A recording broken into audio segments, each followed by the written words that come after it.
On the gate. They're off and running at Finger Lakes. Good start for Six Kings and Ironman Ira. These two peel out for the front. Eric from Miami and Stop the Spreader at the fence as they sort themselves out and lean into that first turn. Ironman Ira on top of the leads about 3 parts of a length. Stop the Spread is in second. Six Kings and Big Rich outside third and fourth. No Confession mid-pack in fifth, 4 lengths off the lead as Majestic Frontiers outside of him in sixth. 2 more lengths back to Eric from Miami in second last, and a length and a half to Flash Kiss, who's at the back of the pack. First quarter mile, 24 2/5 up the backstretch, 5 furlongs to go in the opener.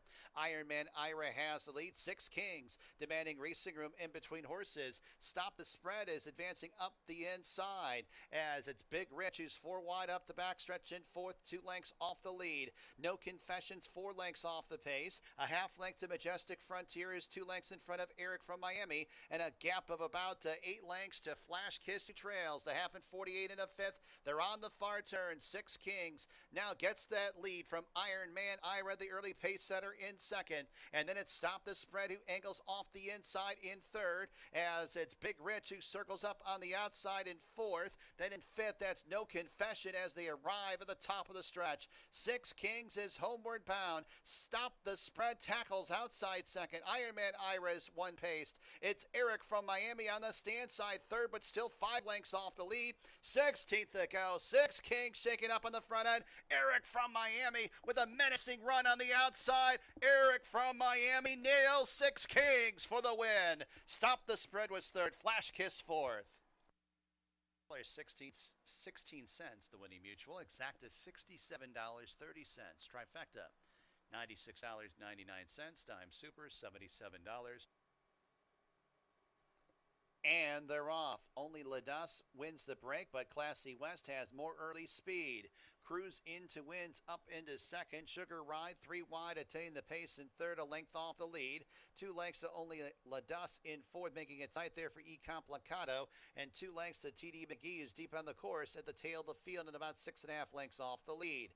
Classy West leads this group into the turn. The lead's 3 parts of a length. Sugar Ride prompting outside second. E Complicado towards the inside third. TD McGee, green blinkers outside in fourth.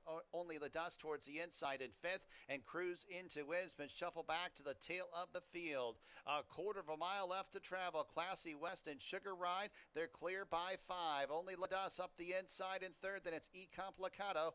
TD McGee spun wide for the stretch drive, but at least 8 lengths off the lead. They run down to mid-stretch. Classy West and Sugar Ride first and second. Only Ladas up the inside third. TD McGee closing in late, but still 6 lengths off the lead. 16th to go. Classy West, Sugar Ride head and head through the stretch. Here comes the winning line.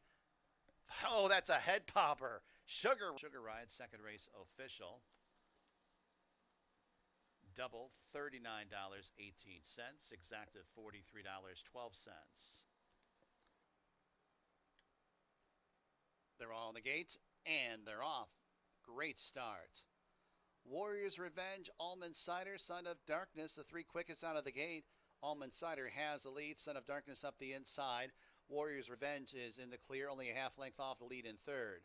A gap of 2 to Smoke It Alone in fourth. Smooth Tails, Yellow Blinkers outside fifth. Barfly towards the inside at the back of the pack. Almond Cider, pressured pace being set by him as it's Warrior's Revenge, the big favorite on the outside, making a 3 wide bid for the front end, and Warrior's Revenge and Son of Darkness now first and second. Almond Cider losing position in third. A gap of 7 lengths to Smooth Tails in fourth. Barflies out of last. 3 lengths to Smoke It Alone, who's at the tail of the field as they reach the top of the stretch. Warrior's Revenge to the outside of Son of Darkness. Warrior's Revenge has a short lead over Son of Darkness, but is doing it better of the 2 with 1 furlong to go. Then about 7 lengths back to Barfly in third. 16th to go. It's Warrior's Revenge. Warrior's Revenge, a comfortable win, defeating Son of Darkness.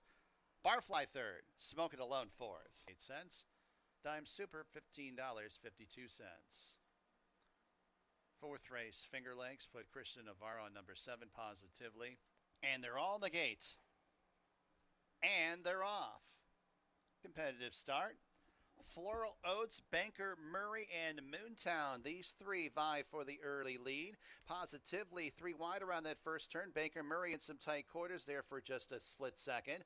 I Am EV is widest around the first turn in fifth. Then in sixth, that's Dharma, 2.5 lengths to Digital Currency in second last. And a length back to Mint T, who's in the eighth and trailing position. 6 furlongs to go as they reach the backstretch. Floral Oats has a lead by 3/4 of a length over Banker, Murray in the yellow blinkers stalking in second. Moontown towards the inside third. I Am EV 3 wide fourth. Positively in some heavy traffic in fifth. 2 more lengths back to Digital Currency. Draws closer in sixth, but 4 wide up the backstretch. It's starting to better her position. Second last is Dharma, 3 lengths to Minty, who trails the field. Floral Oats into the far turn has a lead by 1.5 lengths. Banker Murray outside second, positively trying to thread her way through traffic. I Am EV is deep on the course as it's Moontown who's in some tight quarters, had to tap on the brakes. It's Digital Currencies up into fourth, 3 lengths off the lead. Positively's inside of her. And then it's Dharma who's in sixth. And still at the back, it's Mint T as they reach the top of the stretch. Floral Oats, the first to face us positively towards the inside. Banker Murray cut loose on the outside with I Am EV. And Dharma's on the stand side in the red blinkers. They run to the 16th pole. You still got to catch Floral Oats. Floral Oats, but Dharma surging late on the outside. Close to home. Floral Oats and Dharma and Floral Oats in a photo finish. Banker Murray was third. I Am EV 5 at 18 minutes at 2:57 p.m.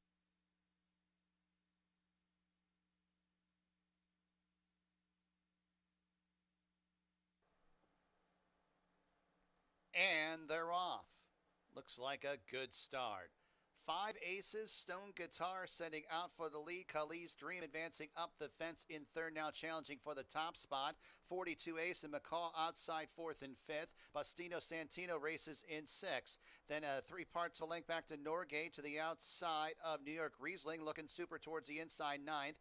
Gandy Dancing's intent in is the outside of Ribbons and Medals. Those two about 10 lengths off the lead. Khalid's Dream into the turn has a lead by 3/4 of a length. 5 aces pressing outside, losing touch with Khalid's Dream in second. Third place is McCaw, 42 ace outside fourth. Bastino Santino towards the inside in fifth, 7 lengths off the lead. New York Riesling is outside of him. Then it's Looking Super is towards the inside and about 10 lengths off the lead as they turn into the stretch. Khalid's Dream is the first to face us. McCaw is on the outside second, and then it's 5 aces racing in third. Looking Super fourth, 42 ace in fifth as they run down to the 16th pole. McCaw trying to get to Khalid's Dream. 16th to go, and McCaw's done exactly that. McCaw pressing on by Khalid's Dream for the win. Looking Super third, Ribbons and Medals fourth. Exacta, trifecta, superfecta, daily double, late pick 4 wagering. 24 minutes to race number 6 from Finger Lakes. They're all in the gate, and they're off.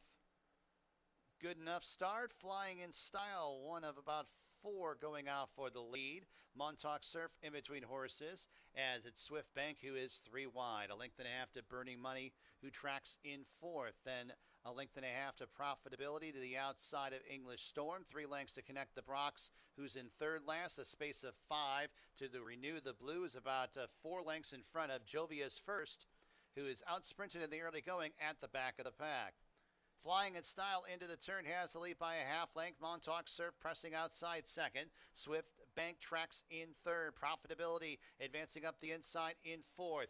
Burning Money races in fifth, 6 lengths off the lead. And then it is English Storm, followed up by Renew the Blue. Connect the Brox spun about 7 wide into the stretch. Flying in Style is the first to face us. Profitability's got dead aim on that one, and we'll try and get to Flying in Style. 1 furlong to go. A few more lengths back to Renew the Blue and English Storm. Third and fourth. 16th to go. Flying in Style. Profitability. Renew the Blue is on the outside. In deep stretch, it's Flying in Style. Flying in Style had all the answers today. Profitability second. Renew the Blue third. English Storm good.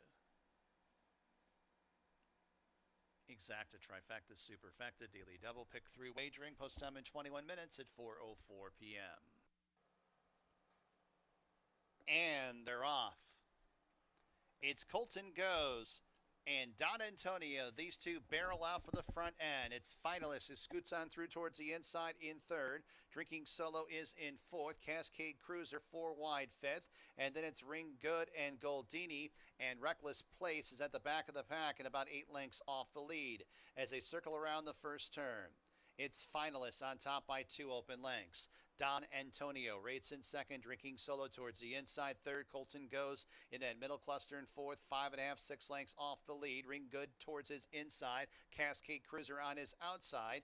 Goldini in the blue blinkers towards the inside, second last. And then about 3 lengths to the trailer, that is Reckless Place. Up the backstretch, it's Finalist doling out the fractions, has the lead by 2. Don Antonio in chase mode second, Drinking Solo towards the inside. And then it's Colton Goes and Cascade Cruiser, 3 and 4 wide respectively. Ring Good is next and 4.5 lengths off the lead. Goldini is trying to thread his way through traffic, and then 4 lengths to Reckless Place, who trails. The half was in 49 seconds on the far turn. Finalist on top, the lead's a length and a half. Cascade Cruiser trying to bridge the gap in second. Don Antonio losing a spot in third. Colton goes wide. Drinking Solo, Goldini are near the inside. Ring Good goes about 6 wide into the stretch, and they got 3/16 to go. It's Finalist who's homeward bound, has the lead by 2. Cascade Cruiser's all out. Drinking Solo scrapes the paint, and Goldini's on the grandstand side and about 4.5 off the lead. 16th to go. It's Finalist on top by 3 over Cascade Cruiser and Goldini. Finalists give Harkey 2 on the card. Cascade Cruiser second, Goldini third, Drinking Solo fourth. $12.16 try, $11.79 dime super, $5.07. Eighth race Finger Lakes put Raylu Gutierrez on number 3 play. They're all in the gates. And they're off. Good start, Newport Bridge. Samurai Legacy also going out for the lead. Here's Play. Play has the lead. Samurai Legacy second. Stars and Stones up the inside third. Skylar Starships in fourth, 3 lengths off the lead. A length and a half back to Lieutenant Stan to the inside of Newport Bridge. And Puckish will advance towards the inside at the back of the pack and about 6 lengths off the lead. Play into the turn on top, leads a length and a half. Samurai Legacy pressing outside in second. Stars and Stones now losing third to Puckish, who is continuing that inside rally. Newport Bridge very deep on the course in fifth. And then in second last, Lieutenant Stan and Skylar Starships at the back of the pack as they arrive at the top of the stretch. Play has the lead. Puckish attacks on the outside second, 2 lengths off the lead of Play. Play is strong on the front end, 1 furlong to go. The lead's 2.5, 3 over Puckish in second. Stars and Stones on the stand side in third, 16th to go. It's Play who's clear by 3. Give Raylu Gutierrez 2 wins in the car. Play dominant. Puckish second. Stars and Stones third.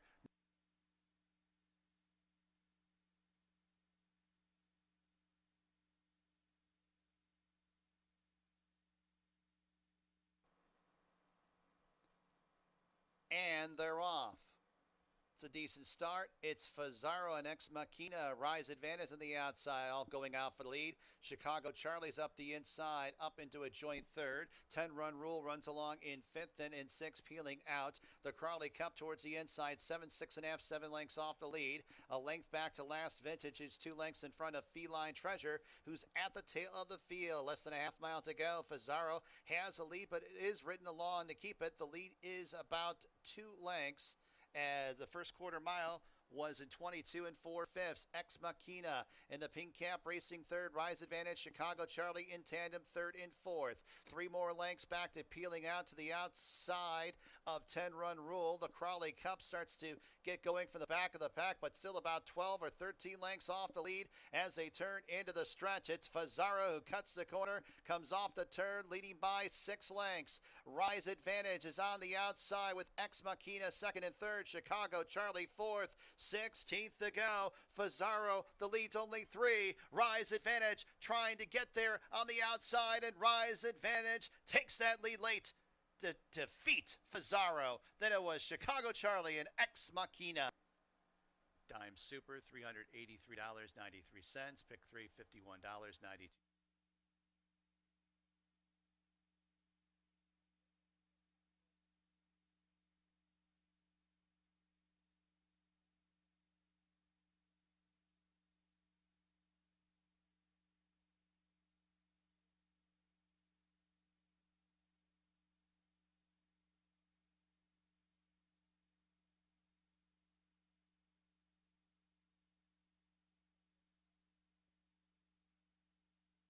Ladies and gentlemen, our national anthem.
Good afternoon, everyone, and welcome to Finger Lakes Gaming and Racetrack, a Wednesday afternoon of thoroughbred horse racing. 9 races are scheduled. Track at Finger Lakes right now being called Good.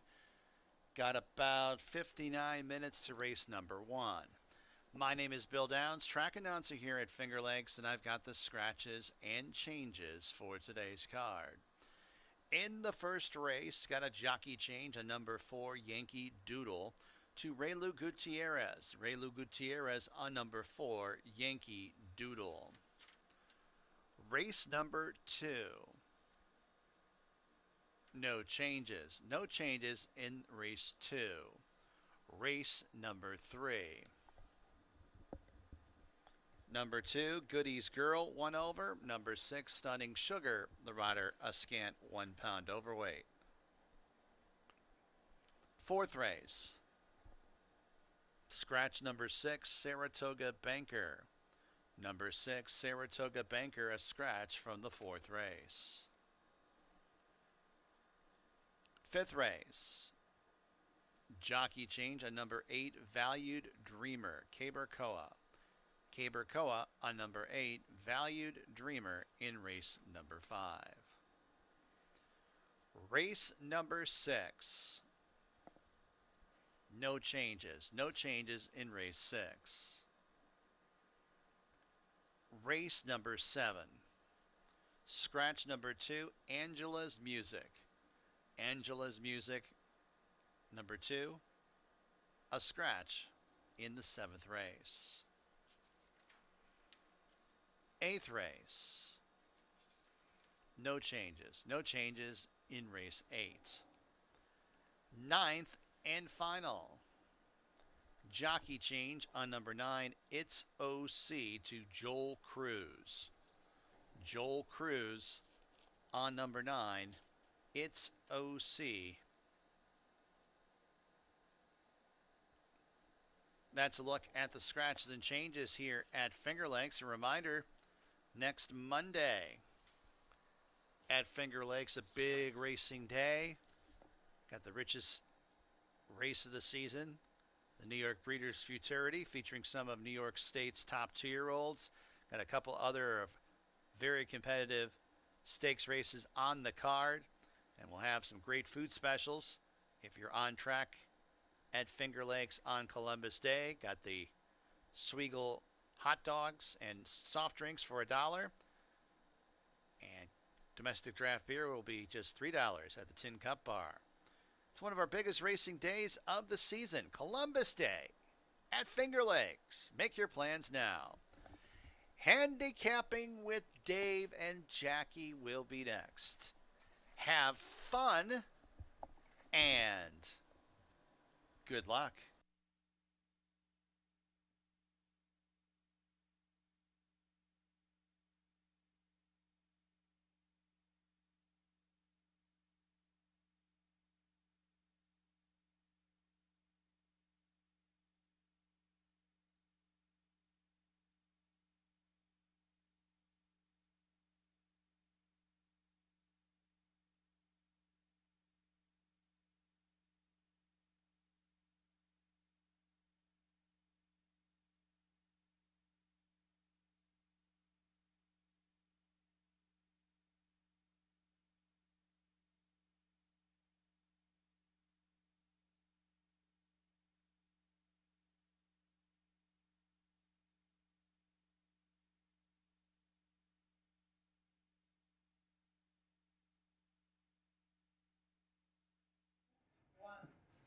All right, Wednesday here at Finger Lakes Gaming and Racetrack. I'm Dave Mattice again.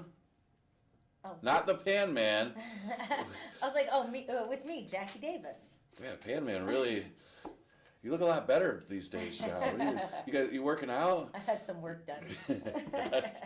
No, there we go. My co-host, Jackie Davis. Everybody knows Jackie. Really good rider here at Finger Lakes. She's been doing the show with me for a little while. How long have you been on with me now? You're just a regular host now. Yeah, I haven't been counting. Yeah, it's been probably about a month. It's been over a month. Has it been over a month? It's been over a month. I guess I haven't been counting. It's been a while, and we've been having a good time together and making some good picks. Yeah, we've been having a blast. It's been a lot of fun bouncing horses off each other, trying to get our numbers together. Now, we've had the issue of off tracks lately. Man, we were dry most of this summer. I mean, we haven't had much rain. If you look over the course of the summer, I mean, May and June we had a bunch, but July and August, really not much for off tracks. Even September, we've had some dry weather here in Western New York, so that was kind of a new thing yesterday. It did go to sloppy by the end of the day. We had a sealed racetrack for most of the day, and it is still drying out. It looks like it's drying out pretty well, that we're going to get to fast at some point today. Do you think that by looking at it? There's some wind out there. There's not a whole. It's still overcast, so I think it will dry. It should be able to dry out halfway through, but I think we're going to still have a lot of moisture today in the track. I didn't really look before we. We tried to. Before we looked, so I didn't know if they were going to open the track or not. Probably at some point soon they will, if they haven't already. But they are going to go with labeled good right now. But I didn't really handicap for an off track as much today because I do think we're going to get to fast at some point. We'll see. Watch me be off the whole day. I used it a little bit. And then I'll have horses that don't take to the track. We'll see. Monday we got Columbus Day. Arctic Beast will make his return. Yes. He looks awfully tough in the Futuri. It's a $150,000 race. That's our feature. We have 3 total stakes races. The Genesee Valley and the Jack Better Be Right, the 2 route races for the older horses. Ever run? You ran a couple of those races, haven't you? I've ridden a lot of our stake races, not all of them, but usually when I'm here, we have a lot of ship-in riders. So not the case for this one, and those are competitive races, especially the female one, the Jack Better Be Right Stakes. Looks very competitive. I like that race. So it should be a lot of fun. A pretty good card for Monday. Got to mention yesterday we had a bunch of doubles. Andre Worry. We had Ray Lou had a double as well, and Heeman Harkey had 2 wins on the card. Congratulations to him. I think I had Harkey on top, both his wins. You have finalist? I put finalist and the other one, the sugar. Oh, yeah, I don't remember. I name. Probably didn't pick that one. I think it was like the 4th race yesterday. It was his first winner. Of course, we had Talia Ricci and John Barrios teamed up to get the win in the last, where, look, we were just talking about that. Yeah. They actually went from where they would have finished 3rd to ended up winning because of the incident that happened between the top 2 horses, and it had the domino effect. So they ended up laughing. What a way! And then what the a horse nice that was way second to be put up. just stopped riding, ended up 4th. So she ends up getting awarded. A win's a win. I'll take it.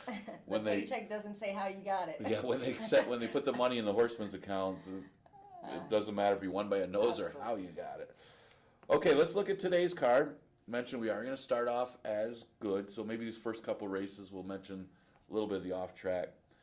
This for fillies and mares, never won 3, going a distance of 1.70 miles.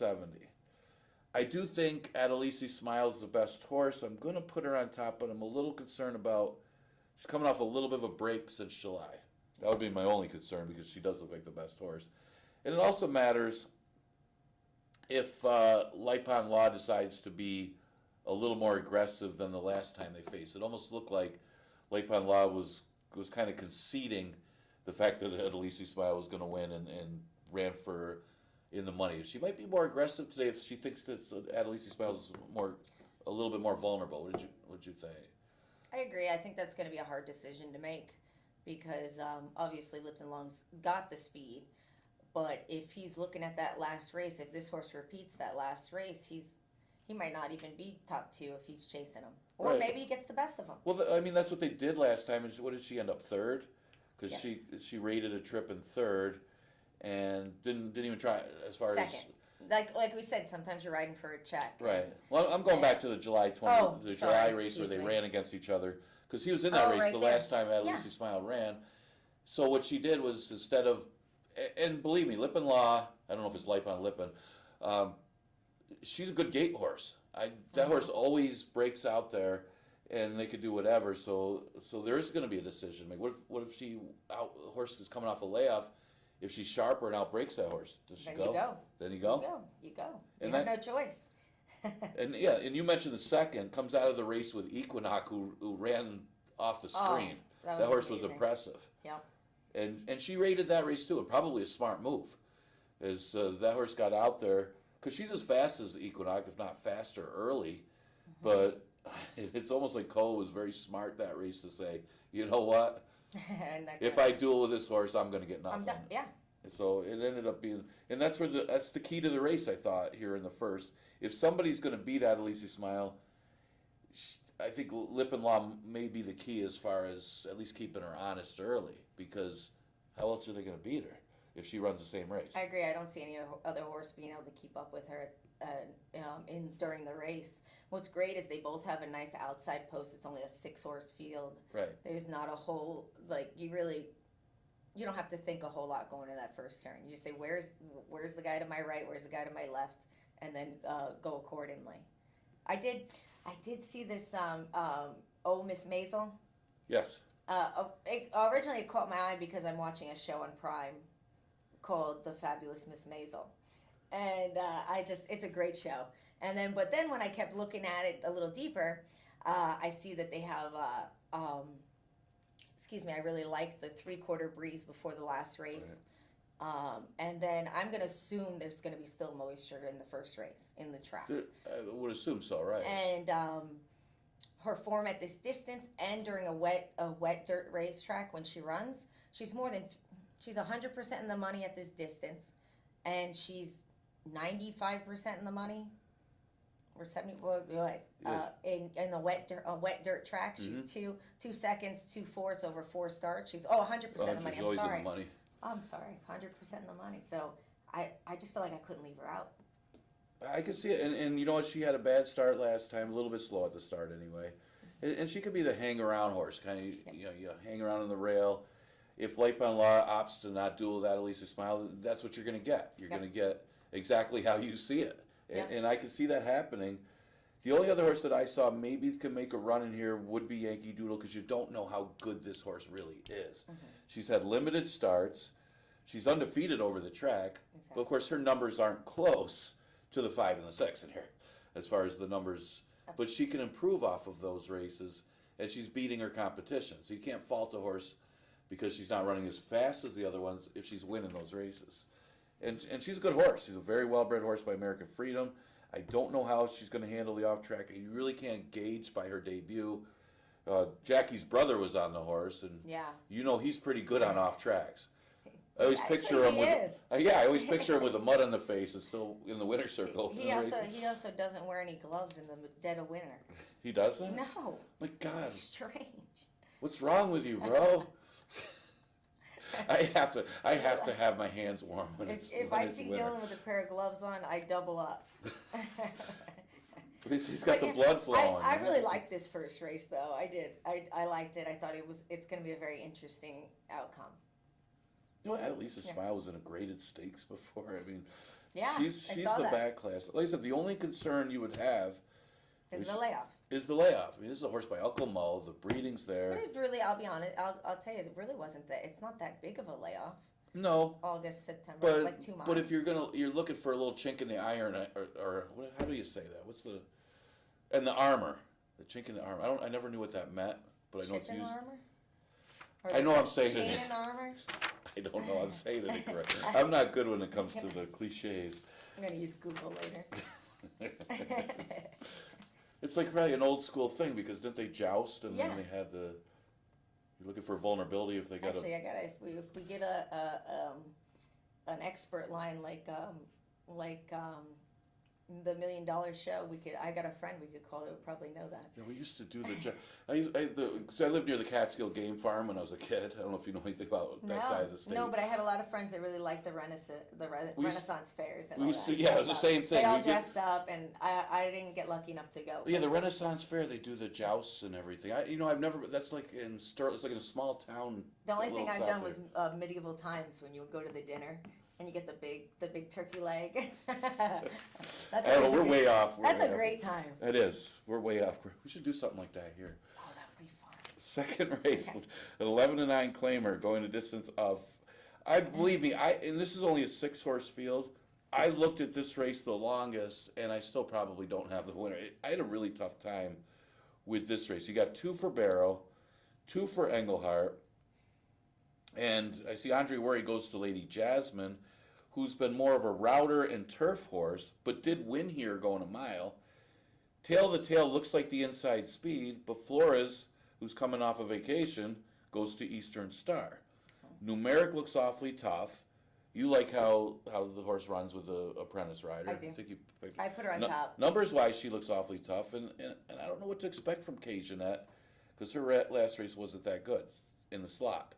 So I did land on Lady Jasmine. I don't love the horse, but at 5-1, and Andre going to this horse made me think that maybe this horse could be awfully tough in this spot. Yeah, I just don't know about the distance. Really, it's that's the question mark with her at 5.5. So okay. Well, I put the bug girl on top because she's tacking 11. They're giving her 11 to 13 pounds. Everybody else pretty much, except for the one, right? The one horse, and that's going to make a difference with the way the numbers look, the way this horse finished up the last start, and it just looks like that she's going to fit. The times are about the same as pretty much the other horses, and that 11 pounds, that's like having a 10-pound bug on your horse. I thought she rode a good race last time too, because Open Soul Autism was dominant, was much the best. She waited, sat back, and just made the one run to get second. It was smart tactics for how that race played out, because she wasn't going to beat. And it wasn't the winner. They didn't put slow fractions up either, but a lot of the other horses are very similar. Like I have Lady Jasmine on there because the last time she ran on the dirt, they went a mile in Aqueduct, and they were throwing fractions like they always do because it's a one-turn mile. So they will go 22, 23. Or 22 for the mile, and a lot of speed will hang on. So, and to me, it looks like the horse hung in there for 5-6 furlongs at those fast fractions. And it is a drop. Yeah, that's the big thing. We love a drop.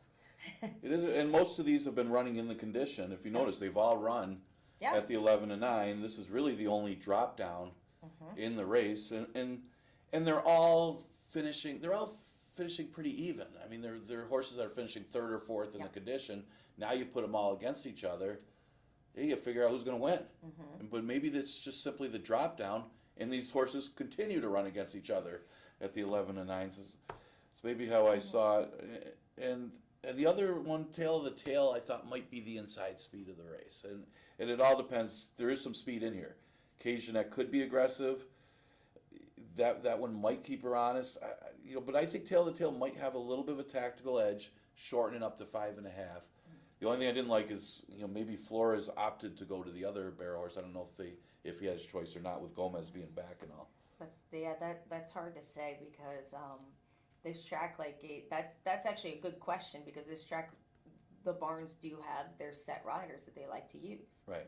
And sometimes they give you options, and sometimes they force your hand to stay on horses. But Gomez did ride for this barn a lot. Oh yeah, too. Gomez was one of the main riders. And that's the thing. This is an owner's horse, and the other's not. So that's who had the choice. Yeah. Right. And sometimes when I see that, and I don't know if that's been the case with the barns that you've ridden for, I tend to, when there's 2 of them in there, I tend to lean towards the owner's horse because the trainer would probably want to win for the owner than they would themselves. At least. Sometimes I have no choice. I have to ride for certain owners or certain whether I like the horse or not. But I usually ride for everybody, so it doesn't really. You can't really use that with me. Then it's up to your agent to smooth that over. Oh yeah, it's not easy sometimes. Third race, allowance race for fillies and mares. Never won 3, going 6 furlongs. And we talked about this race, and I like Queen's Cat, and we're seeing it pretty similar. I like Queen's Cat. She was out of condition last time. The problem I had would be the two speed horses inside her. How fast she has to go early, and does that affect her? Does that give Empire Magic a chance to go by her? But I'm not knocking Queen's Cat. I mean, she was in tough. She ran huge last time. Remember, she was out of condition in that race. I remember we spoke about that, and I still picked her like on top. I think I just I like her a lot. I think it was a last race, like you said, it was really tough. She should be able to. There's really not. There's speed in here, but I think she's the fastest. The fastest, right? Yeah. I agree. I think she's the fastest, and I think she'll be able to dictate it of what the fractions are going to be. And I do like Empire Magic. It's a nice outside post, and the way her running style is that she likes to. Looks like she's kind of more of a free runner. They haven't really quite. She likes to not to how do you say that? She likes to. It's a free runner. She kind of moves early, and they kind of let her, and it works. Yeah. It works. Yeah, and she could be one that's kind of coming around too because she had that layoff. She hasn't run since December. She's only had 2 starts this year, and she looked a lot better last time than she did before the race before. So she probably needed a race, even though the race didn't come back to her because Goody's girl had everything her own way. She's 6 furlongs again today. It's a similar race in a sense. I don't know if she's at this point in her career she's as good as Queen's Cat, but I think the race, if Queen's Cat does struggle and have to use a little bit at 6 furlongs, I think that's going to help Empire Magic. So that's kind of how I saw it, and I think Stunning Sugar from an outside stalking trip. That's Probably what I like, more of an underneath horse. Yeah, that's why I like the 6. I like the outside stalking position. I think that if the track is sealed, I think Queen's Dancer will have the advantage. The Queen's Cat. Queen's Cat. Queen's You want to Dancer. ride Queen's Dancer? I'm having flashbacks. Well, the thing with Queen's Cat, she did run. She was when she was in the right condition. This 3 lifetime. Oh, she dominated. She ran second to Z End, who's the top filly on the grounds. Who's going to be what 3-year-old of the year? She'll be 3-year-old filly of the year. I would think so. Who's going to beat her? Yeah, she was very impressive. And for Queen's Cat, and Stunning Sugar was in that race too, by the way. I mean, Stunning Sugar was right behind Queen's Cat. And she's running phenomenal too, Stunning Sugar. Like it's not like she's not capable of being there. Yeah, she looked good. She's just being a little overshadowed by that one. I just remember how good she looked as a 2-year-old. She broke her maiden. She was. I remember really that. Good that day. Okay. Right. Runaway Joke. Speaking of awards, Runaway Joke was up for Horse of the Year. I think it was that other one just beat him out. But Saratoga Banker scratched out of this race. You look for reasons to not like Runaway Joke, but when he was here off of the layoff, he was the only speed, but he did not disappoint in the sense that he came home in a fast time. I mean, it was, what did he go, 110? Yeah. We don't have a lot of 110s here at Finger Lakes. We just don't. And when you see a 109, it's really fast at Finger Lakes these days. And he did have a bad start, and he was compromised. When he was at Saratoga, if you watch the race, he was very compromised by the start. Or who knows, he might have won that race. Exactly.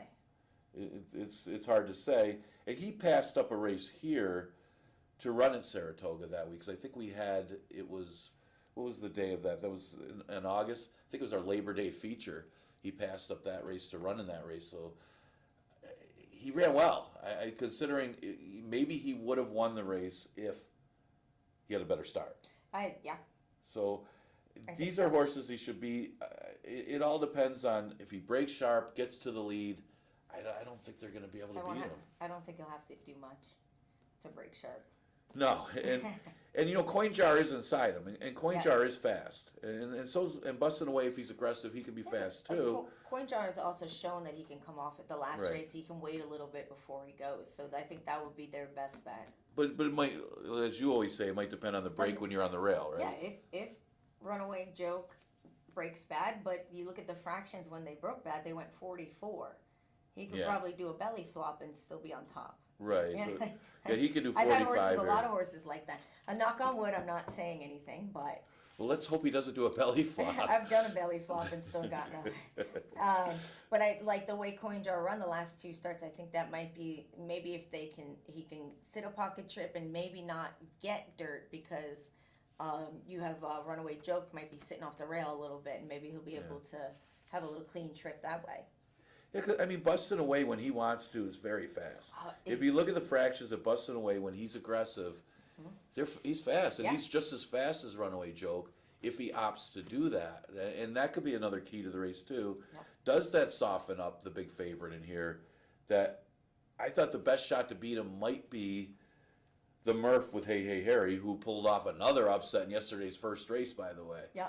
That was a little bit of a surprise that he won the first race yesterday, but Murphy's been doing that all year with his horses. I love it. And this one's going good. I mean, he comes out of the Scoot Daddy race, and tell you what, Scoot Daddy's just as good as Runaway Joke right now. We still talk about him. Yeah, I'm impressed with Scoot Daddy. I mean, that horse won Me 2 in a too. row, and the last one was just looked really good. Wonder if we'll see that horse in a stakes race at some point. But he wasn't that badly beaten by Busway. There was like 3 of them on the line together. But I think it's his running style might help him here because these 3 horses on the inside all are tactical speed horse. Hey Hey Harry's going to be the one sitting back and making a run. So if something happens where they do 44 and they are softened up, maybe the upset chance could be Hey Hey Harry making a late move and closing and winning. Yeah. Or it is, as it turns out, if Busting Away gets softened up trying to go after Runaway Joke, maybe Hey Hey Harry passes him for second if Runaway Joke runs his race. Yeah. So there's a couple ways to look at that. I see a lot of speed in this race. That's what I see. So anything can go. Yeah, and Busting Away's no slouch. I mean, neither one was. I think I used him third. He's no slouch. It's just the fact that what is he going to do in here as far as his tactics? He's in a bad spot. Yeah, I agree. Yeah. I agree. He looked and those Busting Stones. They're front runners. So if he breaks in the horse's running, he's not going to take anything from him. He's going to just try not to use too much. Let's see. Maybe we're dried out by the 4th, and Busting Away's the Busted Stones. He might Runaway Joke does have a win on and off track. Kind of got to look at that a little bit too, and just in case this track doesn't dry out as much as I think it's going to. Hopefully by the 4th, I think we're fast. We'll see. We'll see. I can't say for sure. I know I can't say for. I'm just making assumptions. When you're handicapping races, sometimes you're making assumptions too. Oh, this track does appreciate water. It soaks it up pretty quick, so that's nice. It does. And like I said, we're going to have a little bit of a cooler day today, as Jackie mentioned. I think the high is like 60. I know I didn't bring a jacket. Right, getting actual fall weather. Oh, it's gonna be beautiful, and I don't get to go ride. I like the summer. I love the fall riding. I like riding in 60-degree weather. It's Well, just so beautiful. The horses I can see appreciate that. it. You're doing an athletic thing out there where you're using you want it to be a little cooler. I just feel bad for the guys in the box that have to go out in the cold after their routine. Well, they shouldn't have ate so much the night before. Don't. We don't talk about that because Okay. I don't know what they do. Okay, so this 5th race is pretty wide open. I mean, we got a lifetime 5, and the key could be how this complexion of this race goes. And I like the race change order ran last time at 5.5. I'm going to try to get him to win at 3/4. He didn't get there at 6 furlongs when they went 115. I liked him that day. He just didn't quite get there. So he may need him to come back a little bit because he makes that late run. Even whether it's 5.5 or 6 furlongs, it doesn't matter. He's kind of at the mercy of the pace. But I do like the form that he's in. And I don't really like anybody else in here. I don't think Ali Song wants to win. And that's the problem I had with that horse. It's a wide open race. We went different directions, which is good because I had a real hard time in this race. This is the race I ended up handicapping last because I couldn't find any true speed. I don't think they're going to go very fast. So No. I did end up putting Emily's Reward on top. She's coming back. She finally, found a spot she fits. They ran her for 5,000. I like her the 6 furlongs better than 5.5, because she's kind of a one-run kind of horse. And I think she'll be able to recreate that last start. there's no bias here, right? No. What is the word? Nepotism? Oh, or is yeah, that a father-son? I don't know. I heard that for the first time What, this year what? about Well, like in your. No, yeah, about my family and nepotism. It was very interesting. Well, no, I'm just saying. I'm just saying, it's your brother's horse. I'm throwing a dig out there. Don't worry about it. Oh, okay. I don't know where you're going with that. We're not going anywhere. Okay. So I did put Eddie on top. I couldn't find. I think a couple of these horses that could show speed. They're not very fast. They're gonna go 47, and a few of them they can't keep the pace with that. Right. So yeah, they will probably go 47. They're agree. going to go 47. Yeah, absolutely. I think Freedom Dreams might send. I think Day de Door, she could have some possible speed in here, and I had a question mark for the who's got the tip, because that horse is not showing anything long. But the last time he ran, he showed a little bit of speed, but very slow. And there's a question because we both like Ali Song second. Yeah. I think there is a question of what she does because. Yes. Because of the lack of pace, she could do 47. Yeah. If she wanted to go for the lead here, she could do 47. And she's inside of a couple of those other speed types. Yep. Because I think she's faster than anybody inside of her. So she may be the one to get out set the there. pace. I thought Freedom Dreams might be the fastest early, but she's outside some of these other ones that do have tactical speed. And it's 6 furlongs, so she may not be that aggressive coming out of the gate. So it's an interesting pace scenario here. I think they will be. Because that Freedom Dreams has one wire to wire, I think they're going to try to take full advantage of it. She seems like the speed. Yeah, but I think they'll take full advantage. she does seem like, and that's why I used her in the top 3 because I didn't like her last race. It wasn't a very fast race, but yeah, I didn't like the race at all. I'm trying to say a positive about it, but that was not a very fast race. It was a very slow race. But a tactical edge sometimes is a tactical edge when you're talking about bottom claimers. And it could be a big factor in a race like this if you are able to get a clear lead. And if this horse just happens to get out there and get the clear lead, I think she's dangerous. I think she needs a clear lead. Yeah. And she's not much if she doesn't. So I can see that happening. And that's why I used her in the top 3. I had to use Ali Song. She's been a money burner, though. And that's the thing with her. She's been a beaten favorite so many times. It's not a horse I'm going to put on top because... But it's a horse you can't leave out. You can't leave out either because she might be the best horse in the race. I did throw that Value Dreamer in there. Only because I'm hoping there's a little moisture in the track. And the last time she ran on a wet surface, she win.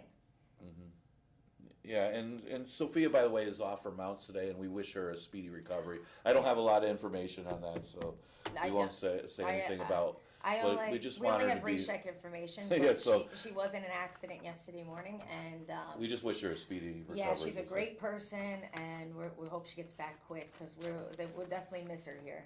Definitely. Okay, 6th race. I was almost kicking you on it. I know, don't worry. 6th race, 5.5 player. This starts the late pick 4, and we looked at this race a little bit, and the key to the race is if this pace does back up. Because we got 2 speeds. One of the factors, and you'll notice this as you go on as we're doing the handicapping show, you get races when there's 2 speeds in the race. If one of them scratches or one of them isn't aggressive, it changes everything. Especially when you got a closer pick because you're making that assumption. So this is what we're looking at with Fast Fran and Bad Connection. It's like they both almost need the lead. So you're just making the assumption that both of them are going to the front end, that you're going to have something to run at here. Otherwise, I like Fast Fran if Bad Connection's not in the race. I really do. Yep. I might even pick her on top, especially if you think it's going to be an off track. And 5.5 furlongs, she's tough to leave out. But then you got a different scenario with Bad Connection, who's not going to make it easy on Fast Fran. So I'm going a totally different direction, only because Bad Connection's in the race. But I do like Diva Banker, and we watched the race together. We watched Bigamel, we watched Diva Banker, we watched a few of them in here.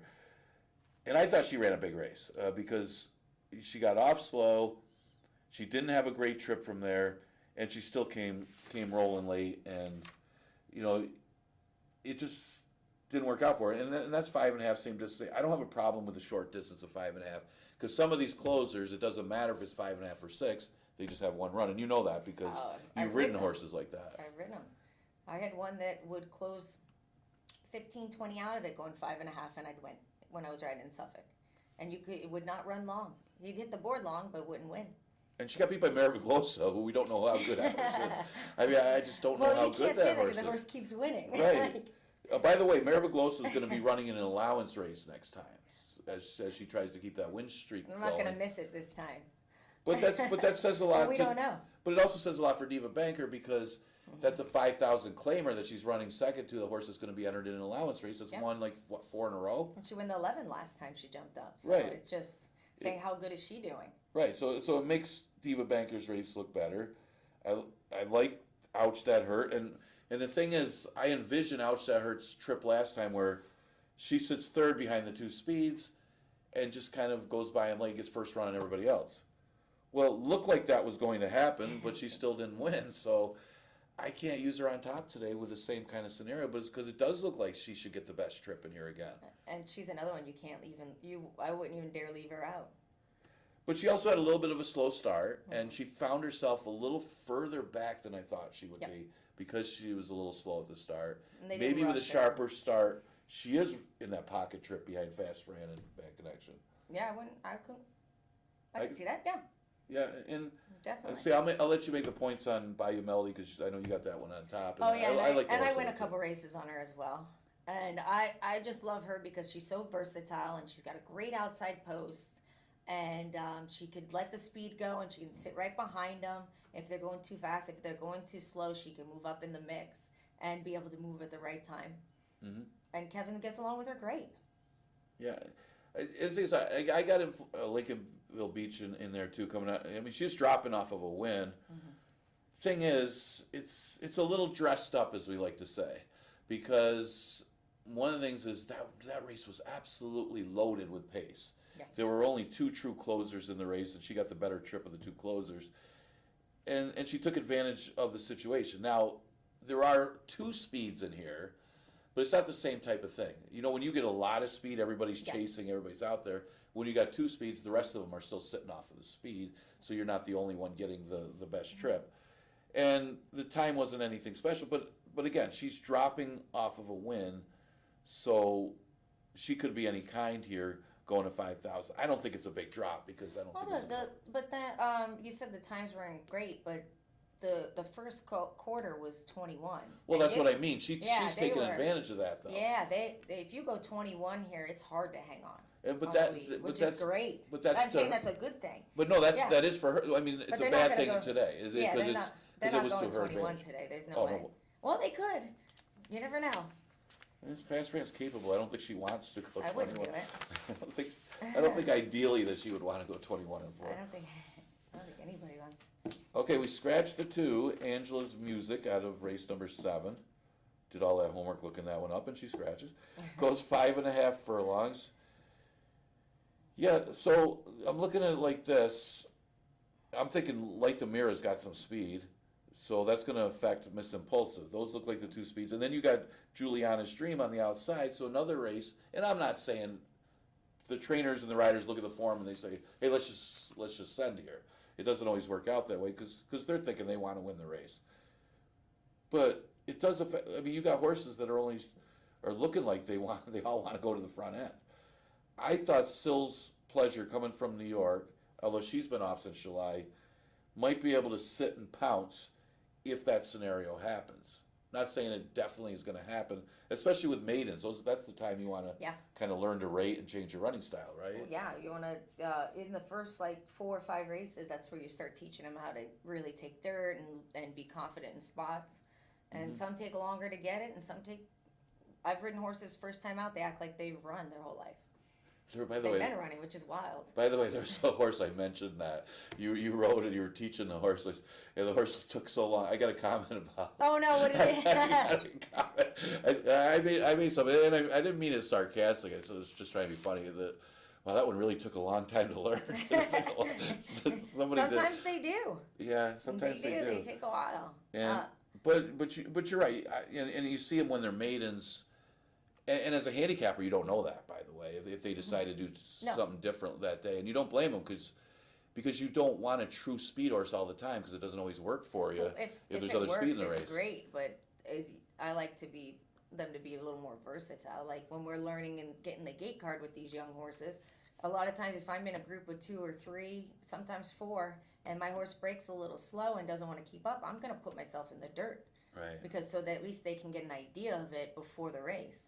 Now your sister was on this one horse last time, and she did everything right. Yeah, the horse is no excuse, and that was the problem I had with her.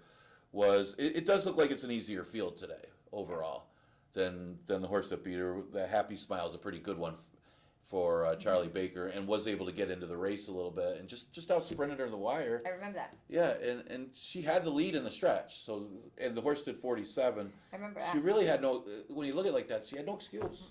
She asked me after the race too. She said, "Did I do everything right? Like, is it my fault?" And no, it wasn't. I told her. You should tell her this anyway. I usually do, and then I start laughing. They start laughing. We joke a lot, but no, she did. There's not a thing she did wrong, and I think if Raylu rides the same kind of race, she'll be fine. But he may not be able to. I know. That's the problem because of what you said. I mean, you got speed outside you. You're not going to be able to get 47 and change. So now you're in a different situation. Either you let those horses go, or you're on the rail and you're pressed, and you're going to have to earn it. So it's a different scenario today. I'm just gonna assume that's why I put her on top. She might be just the best horse. Yeah, that's what I'm gonna hope for. And I did throw the 5 in there. I think he should improve off that race. Yeah. So yeah. Get a wide trip, 6 wide. You know, the babies, they're not taking the dirt, and maybe he'll be in he's in a similar post position, but I'm hoping maybe he learned something. Right. That's the thing. Sorry. Well, that's the thing. Horses are making their second start. Those are the ones that are. I love a horse making its second start. Usually they improve. Most of the time they do. See. Most of the time they do, unless they run that big race the first start and then they get tired. Or Then what we a call slow the bounce. Start. Yeah. 8th race, the never won 3-5 goes 5.5 furlongs, and man, this one is a puzzle. Yes. But I do think, and I think we agree on our top choice anyway. That's about it. Yeah, that's about it, because it is that kind of a race. Once you get past, Creation of Adam looks like the best horse, and he's dropping off of top 3 finishes where he's up against some good customers, and you got Bastino Centino and Aries Magic. They went 106. They went 112 last time. This race is going to go in 113. Yep.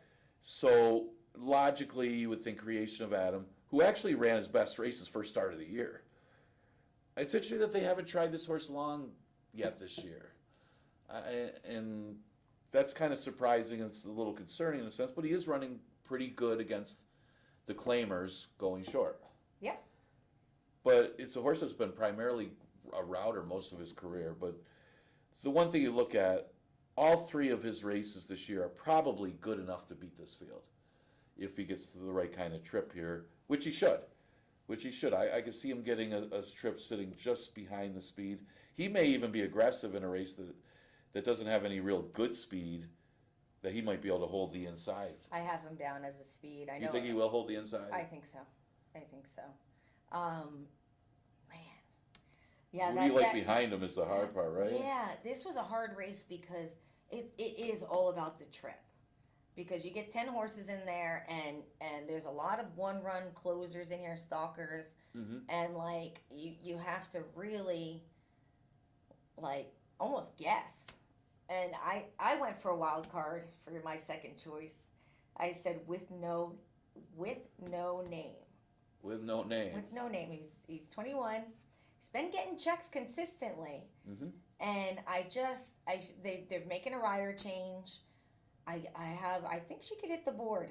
I think so. See that. I don't know. I could be wrong, but Jackie came up with a good one yesterday, the long shot. She said she picked it for 4th, and the horse was 4th at 42 to 1. Yeah, she was 46 to 1. I think. Oh, I'm sorry, 47. No, I'm sorry.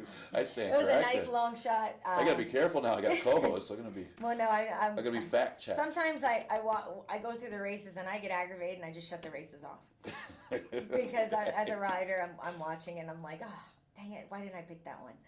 But I just think that I think the numbers work, and I want somebody to make some money. I like the record at the distance. Now that you bring the horse up, I mean, he's not winning, but 7 for 10 in the top 3 at the distance. Yeah, why wouldn't you put them in your numbers? I don't know why I didn't. Maybe I should have. And then I threw the Delaware boys in there. He's been very consistent as well. I do like him. I like him better at the 5.5. I don't know why, but the way the 5.5s look here, they look The numbers are better for Yeah, me. I think I he agree. appreciates the 5 and I like that horse if he was inside. I'm a little worried about the post. That was all about. Yeah, yeah, but I think Cruz has been riding with these guys. He'll figure it out. He'll figure it He'll out. figure it out. And then Four Eyes with Diego.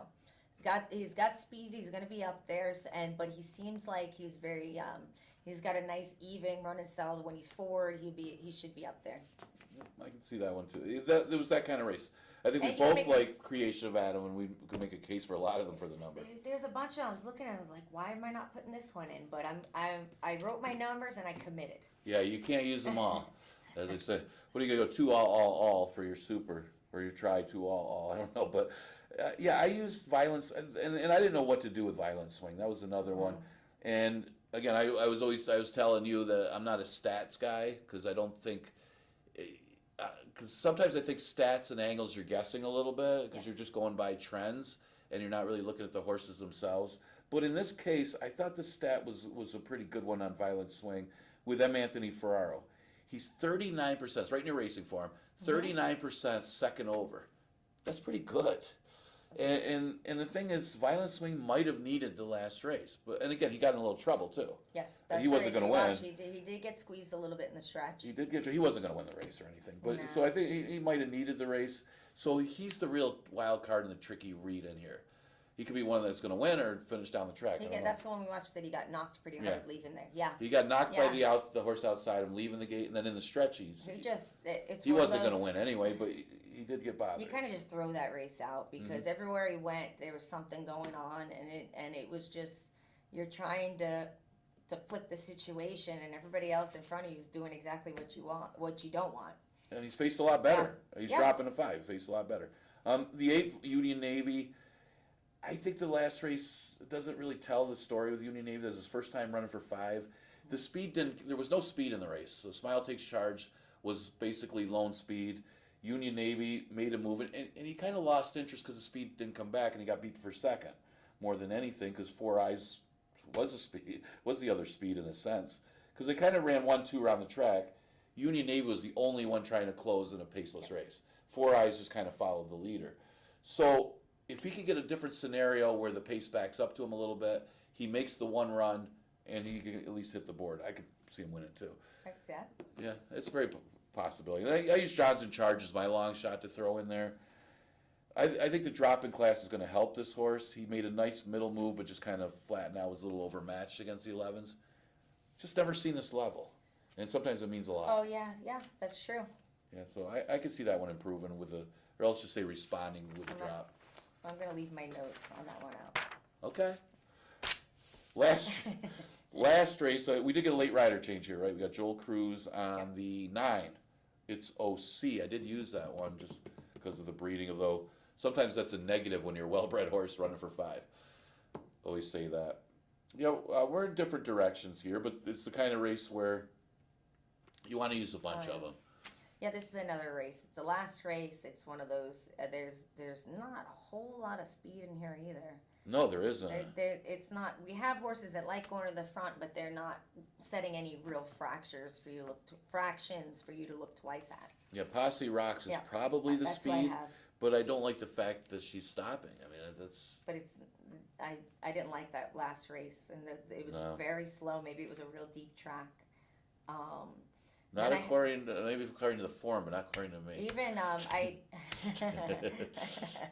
so I ended up putting my brother's horse on top again. Go figure. He's not going to be happy with you. No, he doesn't like when I pick him. He is not going to be But happy. then when I don't pick him, he yells at me because he hits the board. So I'm damned if you do, damned if you don't. But I do. I'm not mad at the race. He closed really good the race they claimed him, and he got bothered. So there's always room for improvement. And they went really slow that race too. So they're not going to go much faster than that. So I'm sure he could recreate it, and not being in having a clean trip will make up a few extra lengths. Yeah, it's a lot of different. I didn't know what to think because that horse could improve. I mean, when he claimed the horse, it was the first start off a long layoff. Yes. So, of course, Of course, for our horses are usually pretty fit, but They don't joke around. They usually have and he did. I mean, we watched the race. Yep. The winner bothered a bunch of them. He actually avoided some of that, but he was a little slow at the start, and he does have room to improve. This horse could very well be an easy winner in here. I didn't know what to think of him. She was off a while. She was running on the turf. I went to the outside horse for Tamara Housel that just to drop in class more than anything. You got a field that's very suspect as far as how fast they are. Yeah, exactly. You got a bunch of slow horses, basically. And here's a horse that was running as a 2-year-old against the special weights in New York, never dropped for a tag, came back against special weights here, and it was a mile off a layoff since January. So she's got to be fitter here, shortening up to 5.5. And the big thing is dropping. So I think the drop, like there is some concerns with the distance, with how good she actually is. Maybe she just belongs in 5,000. She looks like she fits here, going short for Right, this level. I wasn't impressed with the last time she ran short, the 6 furlongs in Aqueduct, and the race before that, the 7 furlongs. The numbers, they're not great. No, they're not great, but they fit here. That's the thing. Mm-hmm. They fit for this bunch, so you definitely could have a shot with that. and again, you had a Davis on the horse. And the Davis. Yeah, if she couldn't get it done, then nobody can. I'm just kidding. No, the 6. The Wait. 6. Well, you know what? Because you brought up that other horse earlier today, where she did everything right and the horse didn't win. So that's one of the reasons I didn't really like her on top, because the horse did have everything her own way. And Katie tries very hard too. So. Oh, sure. But we both like the 6. Gonna be surprised. Right? I thought she ran a good race considering the post, and it was 6 furlongs, and she shortened up. Again, she broke poorly her only other race. We got to finish up because yes. they're going to be in the paddock. Lord. But I got 11 on top. She's got the 7. So enjoy today's card. Remember, Monday we got the big day. 3 stakes races. Make sure you tune in. Jackie, gonna be with me for Columbus Day card? Absolutely. You're gonna have me from here on out. Okay, so enjoy the rest of the day and hope you win some money.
Post time in a couple minutes.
Fillies and mares are approaching the starting gate at Finger Lakes.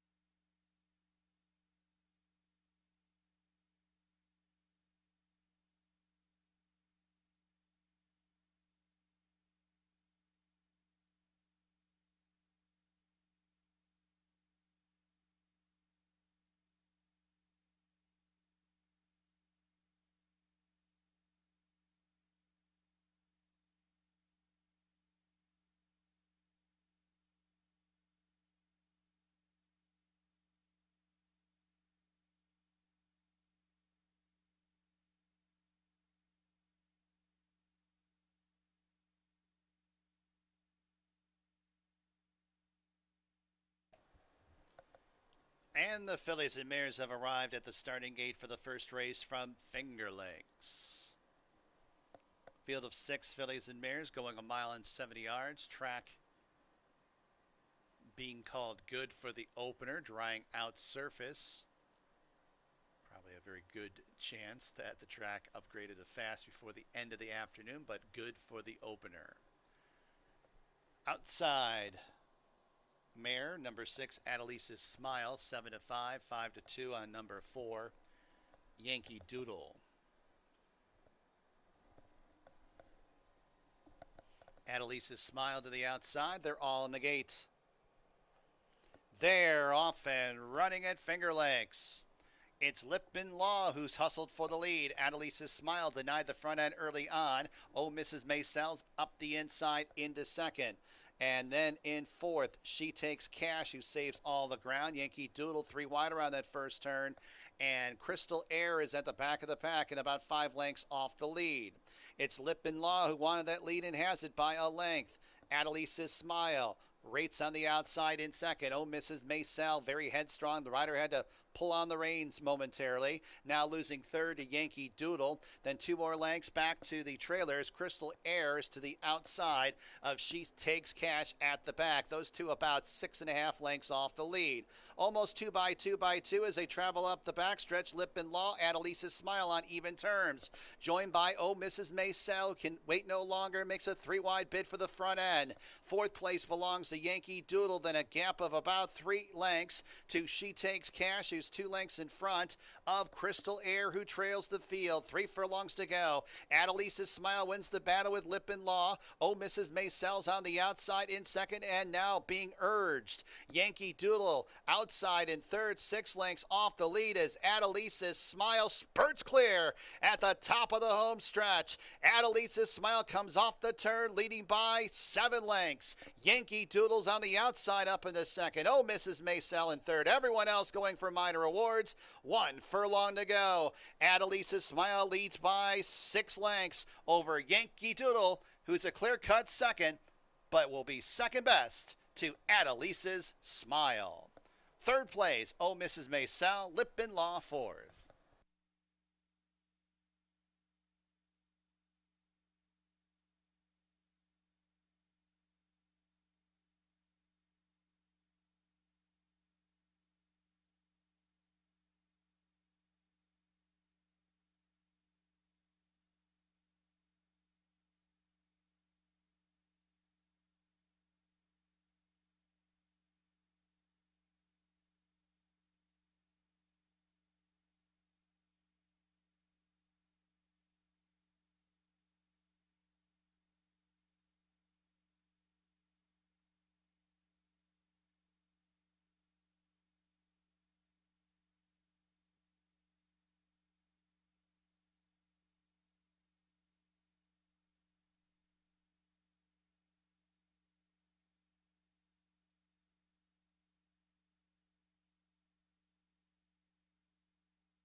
6415. Number 6, Adelisa's Smile first.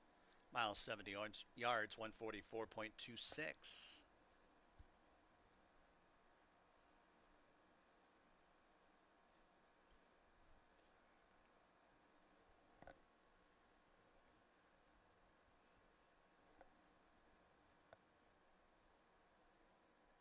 Back to the winner's circle, number 6, Adelisa's Smile.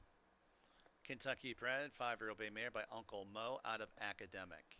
RT Racing Stable owns, Jose Jimenez trains, Kevin Navarro, the winning jockey. Breeze Easy LLC bred Adelisa's Smile. 7 to 5 favorite. Winner of race 1 here at Finger Lakes.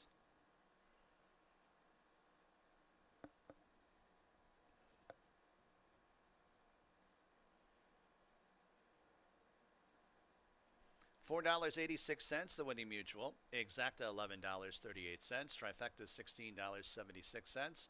Dime Super $7.43. Second race, Finger Lakes, there are no changes. Exacta, Trifecta, Superfecta, Daily Double, Pick 3 wagering. Post time for race number 2 in about 24 minutes at 1:48 p.m.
All right, we're getting ready for race number 2, and no doubt about that winner at Elise Smile. Well, the only concern was a little bit of the layup, but man, you couldn't tell as she won for fun in that race. Actually got a decent price considering that she went off at 7-5.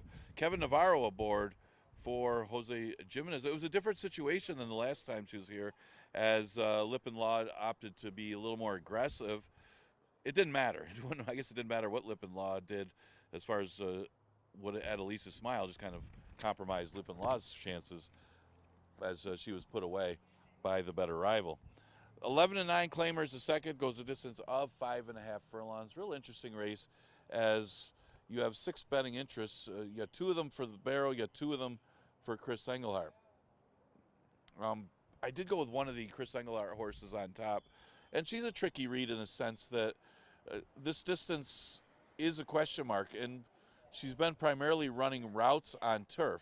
The one time she did go the 5.5 furlong distance was on the turf in a one other than allowance of Saratoga. One thing you could say, though, is she's running against better. She's the only drop down in this race where the majority of these horses, actually all of the rest of the horses, have been running in this condition all along and not winning. So that might give an advantage to Lady Jasmine. Andre Worry opts to ride here over Princess Cairo. So I'm going to lean towards Lady Jasmine. Still a lot of question marks about this horse, as it will be her return. Her only race over this racetrack, she did win going a mile against lifetime allowance horses, and she barely won that race. The 2 numeric numbers-wise has an advantage on this field is just a question of winning. She's got a lot of seconds and thirds, although she's running consistently well. And she seemed to run very well under the apprentice rider last time on a sloppy racetrack. They weren't going to beat Open Soul Autism. Open Soul Autism was a much the best winner. That was a heavy favorite in that race. And I thought the apprentice rider did pretty well in just kind of waiting and making one run, which got her the second place position. And there's no Open Soul Autisms in this race, which makes her one of the strong contenders off of that last effort, because that race is better than most of this field. So numeric certainly plays, at least to be in the top 3. I guess the one question mark is does this horse want to win? The one tail of the tail looks to be the inside speed of the race, so she'll have a tactical edge as the pace setter. Last time, unfortunately, she stopped going 6 furlongs, but she does shorten up to 5.5, and maybe she can hold on. She does seem like she does get a little bit short late in these races, but maybe at this distance where she does have a victory, that's where she broke her maiden. Yes, could be a different story for tail to tail. I mean, she might be able to hold on pretty well if she does get a clear early lead from her rail position.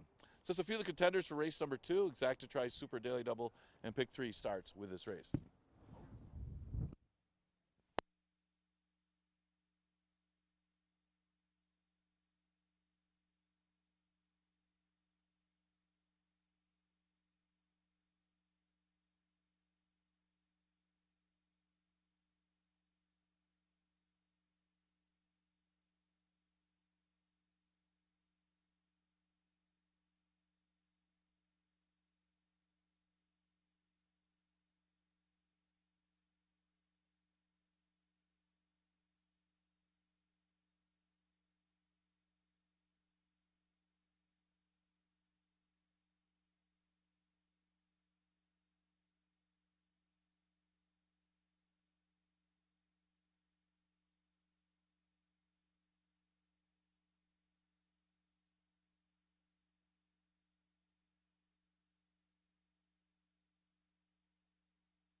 Coming on the track for race number 2 from Finger Lakes, number 1 is Tail of the Tail and Oscar Gomez. Number 2 is Numeric, Yalexa Marie Cintron. Number 3, Princess Cairo, Raylu Gutierrez.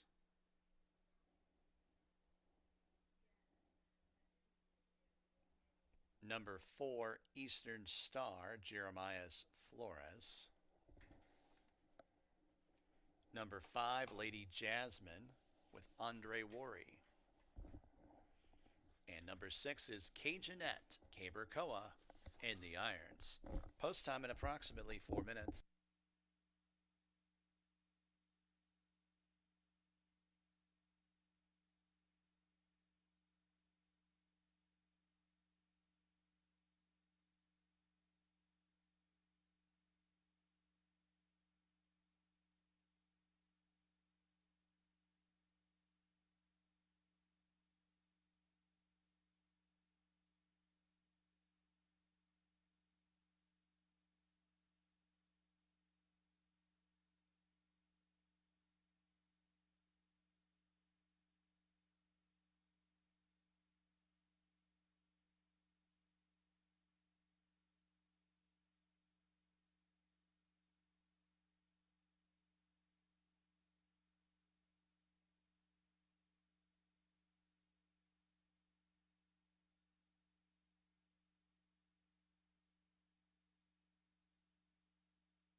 Approaching the gate, race 2 here at Finger Lakes.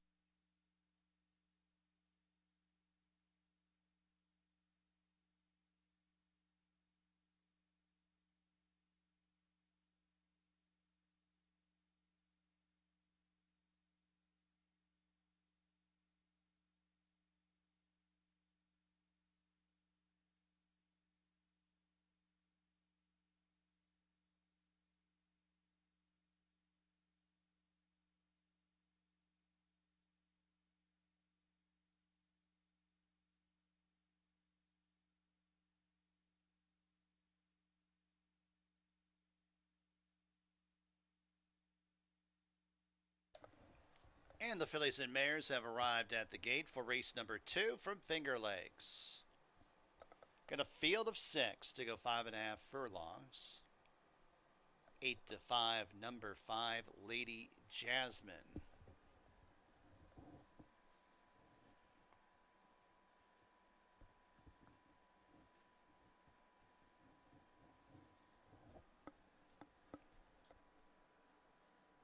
Eastern Star, the gray going up. Lady Jasmine. And then Cajunette to the outside.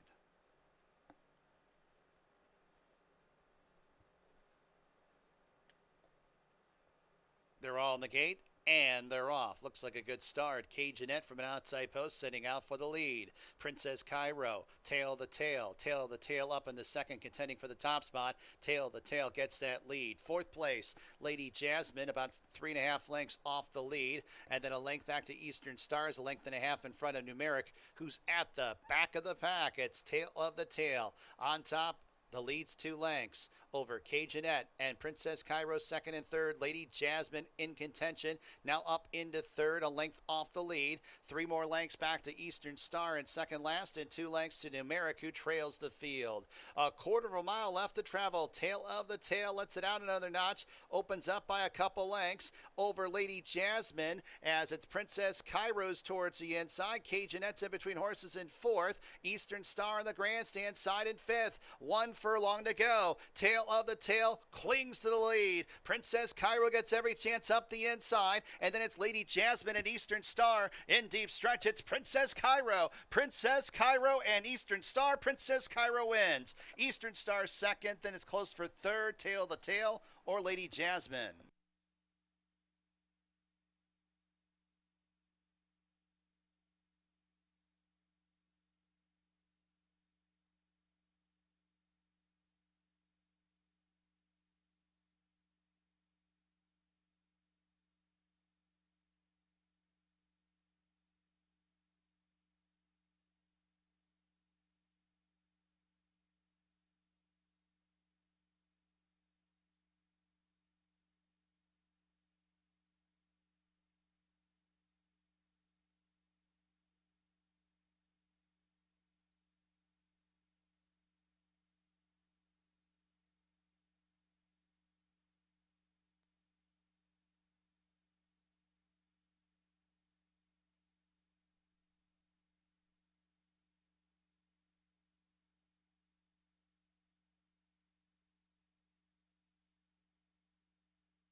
Three, 4, 1, 5. Number 3, Princess Cairo first.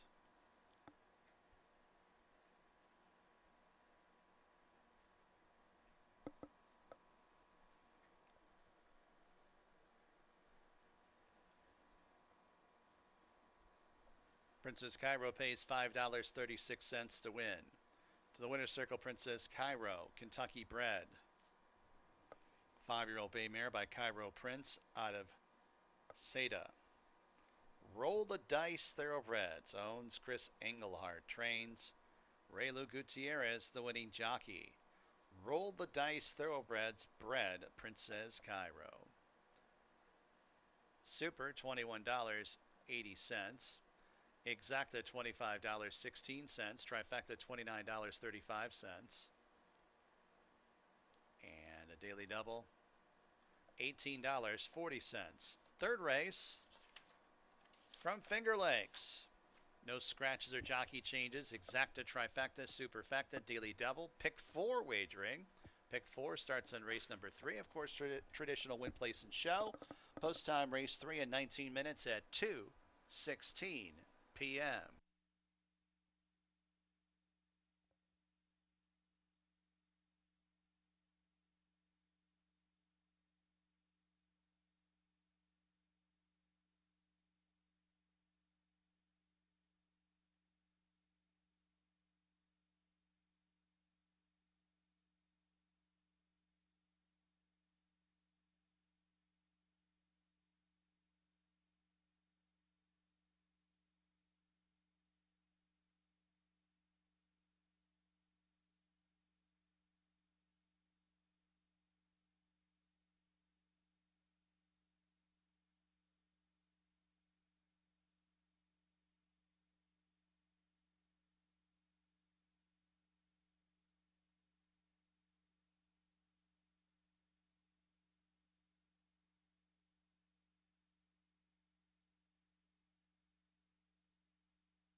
All right, getting ready for race number 3, and that was Princess Cairo. Raylu had a couple wins yesterday. He likes being home here. As Andre Wary actually went to the 5 Lady Jasmine, so he picked up that mount and got the win. The money showed on that horse, too, as Princess Cairo makes it 2 in a row, moving up to the 3 lifetime, going pretty good for the Engelhart barn. All right, third race, an allowance race. This is a never won 3-4 fillies and mares. We'll look at some of the main rivals. You got Queen's Cat, who ran second to ZN last time in the 3 lifetime condition, then went out of condition against a tougher group. Actually, I can't say it's a tougher group because ZN's the best filly on the grounds, but went out of condition last time. Actually ran pretty well, only got beat less than a length in that race. So back in the proper condition. No ZN's in here. She's an obvious player, but she's going to have some company if she wants the front end because she's got 2 speed horses inside of her, so she's going to have to deal with that issue going 6 furlongs. Horse that could take advantage would be the 5 Empire Magic. She's obviously bred to go longer, even though the longest she's ever been was a mile. You can see the improvement in her second start of the year last time, and she drew away from that field. Actually, the horse that was second, Eddie Marie, came back to win out of that race. So she could take full advantage if Queen's Cat is softened up early, trying to get to the front over Goody's Girl and Only in My Dreams. And she looks like the main rival if that scenario occurs. The other horse that could be playable is the 6, Stunning Sugar. Could be interesting what kind of trip she gets. You would assume an outside stalking trip with the 3 of the inside 4 horses going to the front end, where she doesn't need the lead and she could sit right off. Now, she finished 3rd behind Queen's Cat in that race that ZN won when she was in the 3 lifetime, and followed up with a 2nd place finish behind her stablemate Idle Gossip when that one had more of the pace advantage in that 6 furlong race. So she's shown some talent in the past. She likes this distance. She's never missed the board in 5 starts at this distance. She only missed the board a couple times in her career, and that was in New York. So Stunning Sugar figures to be a top 3 threat in this race. It all depends on the pace here and how much Queen's Cat is softened up in here, because Queen's Cat has been awfully tough in her young career. But I did think she might get a little softened up, and that might be to the advantage of a horse like Empire Magic, who puts a couple races together. She's got a lot of time between races. Maybe that's a positive here, as her last race was in mid-September. Exacta Tri Super Daily Double and Pick 4 starts in race number 3. You got about 5 minutes to post.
Fillies and Mares coming on the track, race number 3 from Finger Lakes. Number 1, Only in My Dreams, Christian Navarro.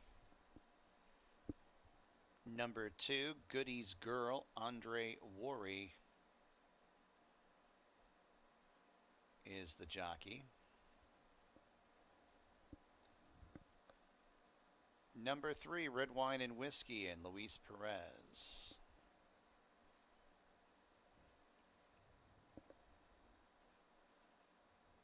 Number 4, Queen's Cat, Nasario Alvarado. Number 5, Empire Magic, Caber Coa. And number 6, Stunning Sugar, with Jeremias Flores aboard. Post time in just a few minutes.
2 minutes.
Approaching the gate.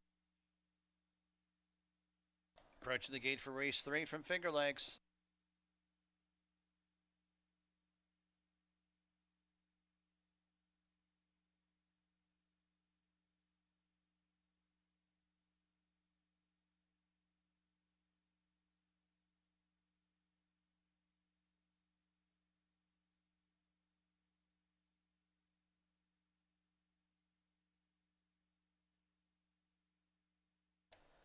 Fillies and mares have arrived at the gate for race number 3 from Finger Lakes.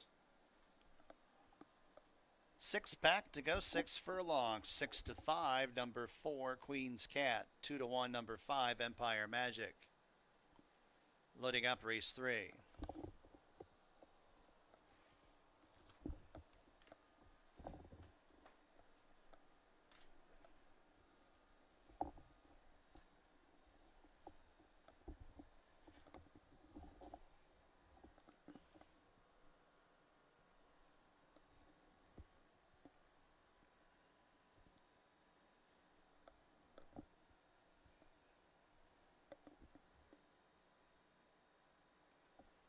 Empire Magic going up.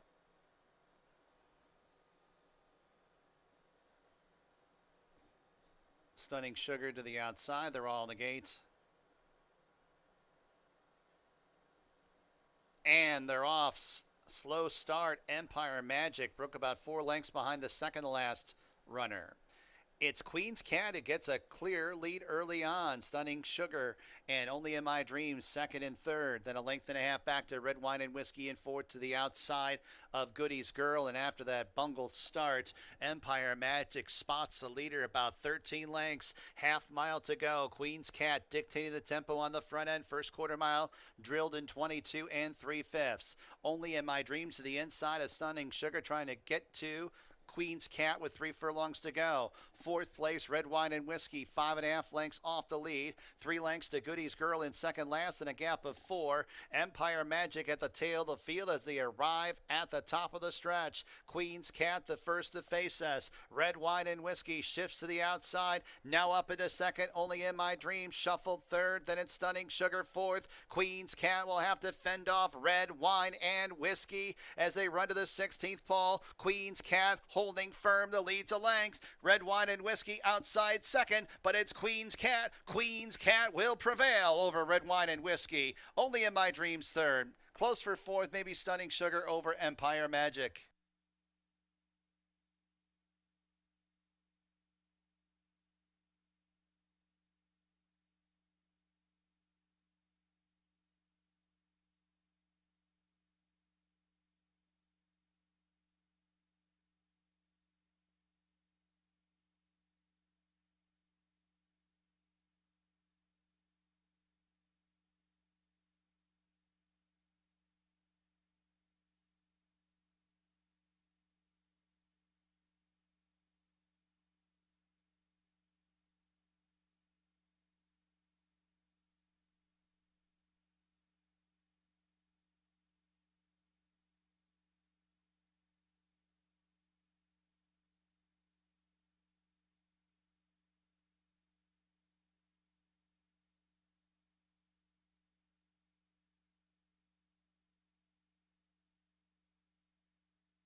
Four, 3, 1, 6, number 4, Queen's Cat first.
In the winner's circle, number 4, Queen's Cat. New York bred 4-year-old bay filly by Courageous Cat out of Contenders Queen. Linda Dixon and Hector Alejandro, the owners. Linda Dixon is the trainer. Nasario Alvarado. The winning jockey, Linda Dixon, the breeder of Queen's Cat. $3.94 the winning mutual. Daily double, $14.10. Exacta, $17.62. Trifecta, $59.91. Super, $39.61. Fourth race from Finger Lakes, scratch number 6, Saratoga Banker. Exacta, trifecta, superfecta, daily double, pick 3 wagering. Post time for race number 4 in about 21 minutes at 2:47 p.m.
All All right, 11 minutes to post for race number 4. And Queen's Cat, what a start to the career that she had. I mean, her first start, she had the trouble to start, but then ever since then, she's done very little wrong. I mean, she was out of condition last time. She only got beat 3/4 of a length. And the second place finish she had in this condition the race before, she ran second to the best filly on the grounds, this 3-year-old filly on the grounds, ZN. So Queen's Cat going very well for Dixon. And by the way, Linda Dixon dominated that exacta. She ran 1-2. Queen's Cat got the win. Red Wine and Whiskey made a nice inside move to challenge her late to make for a Linda Dixon exacta. I paid pretty well too, as the other main contender got stuck in the gate. Looked like at the beginning of that race, so it just didn't break.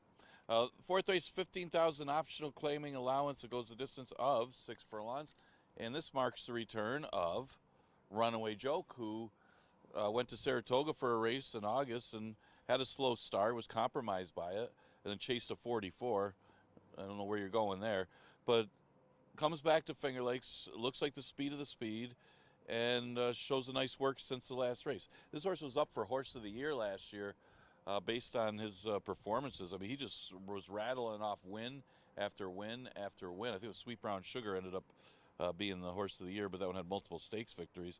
But what a season that horse had. And look at the overall Finger Lakes record for Runaway Joke. You think about a horse for the course. This horse has never lost at Finger Lakes. Perfect 6 for 6 when running around this oval. Looks to make it 7 for 7 if he's successful in this race. Thought, he got Bustin' Away. You would think Bustin' Away might be the biggest threat. He's 3 to 5, but maybe from a pace scenario situation, maybe it's Hey Hey Harry that could be the threat, because most of the horses in here are speed types like Coin Jar, Bustin' Away. Scocciatore has been off for a long time. The closer in the race would be Hey Hey Harry. And keep in mind, he was the one that almost pulled the upset off of Banker Blaney, who has a similar profile of Runaway Joke. So if that occurrence happens where Runaway Joke gets a little bit short late by getting softened up by Bustin' Away or Coin Jar, the horse that may be the threat late could be Hey Hey Harry, who's been running pretty good all year long, and Murphy's been the one that's pulling off the upset, so he's a good long shot. And I mentioned Bustin' Away. Bustin' Away, he went to Presque Isle, found that race to be too tough. They went 116 for 6.5. That's pretty quick. He was all out to win a little bit easier allowance race, the race when he was here, but he got it done, and he looks so good early in his career. It's almost like he's a little bit more inconsistent now, depending on the competition. But the talent is there for Bustin' Away, and he's certainly a threat if he's on his best.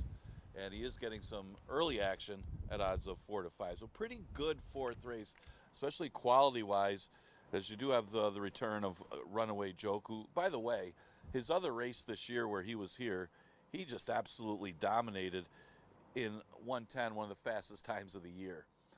So this fourth race, remember, we started a pick 3. The pick 5 starts in the 5th, the late pick 5. Exacta Tri Super and Daily Double offered. We did scratch the 6 Saratoga Banker.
On the track, race 4, Finger Lakes, scratch the 6. Number 1 is Coin Jar with Jose Baez. Number 2, Bustin' Away, Cabercoa. Number 3, Runaway Joke, and Emmanuel De Diego. Number 4 is Scotiatori, Kevin Navarro. And number 5, Hey Hey Harry, with Andre Worry. Post time in approximately 4 minutes.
Post time in a couple minutes.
Horses are approaching the starting gate for race 4 from Finger Lakes.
Horses have arrived at the gate for race number 4 from Finger Lakes.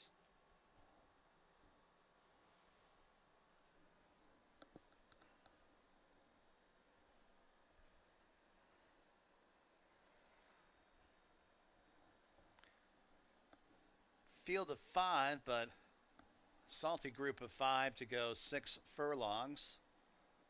Optional claiming allowance race 3 to 5, number 3, Runaway Joke.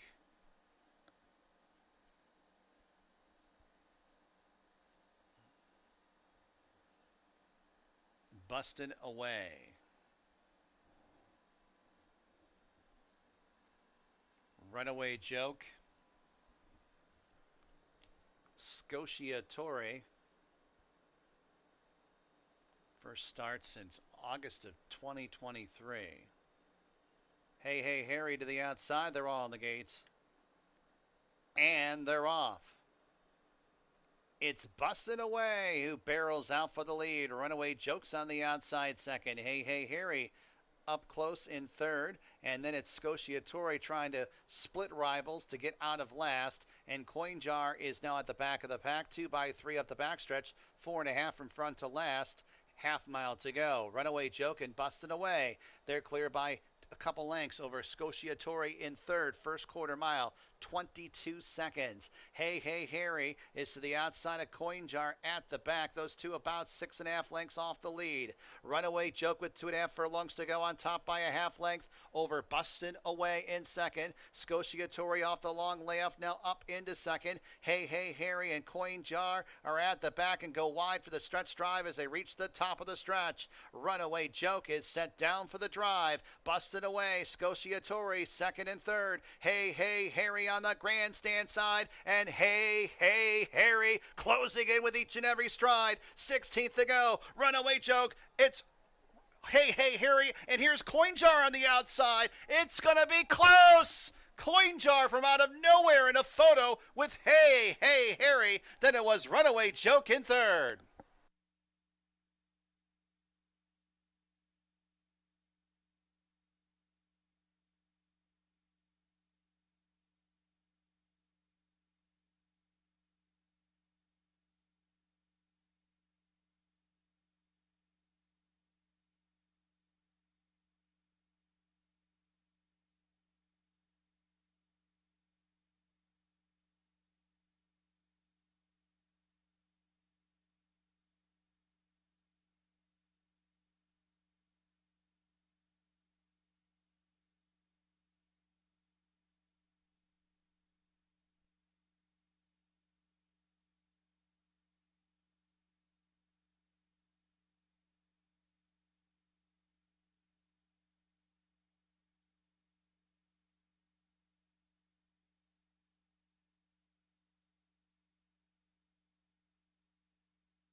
Number one, Coin Jar first.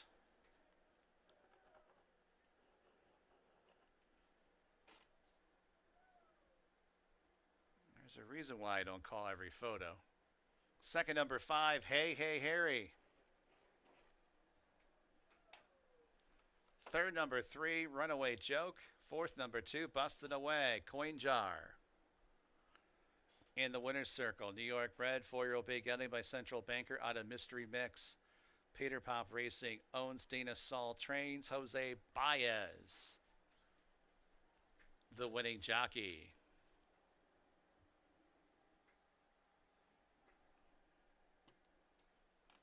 Six furlongs, 112.06.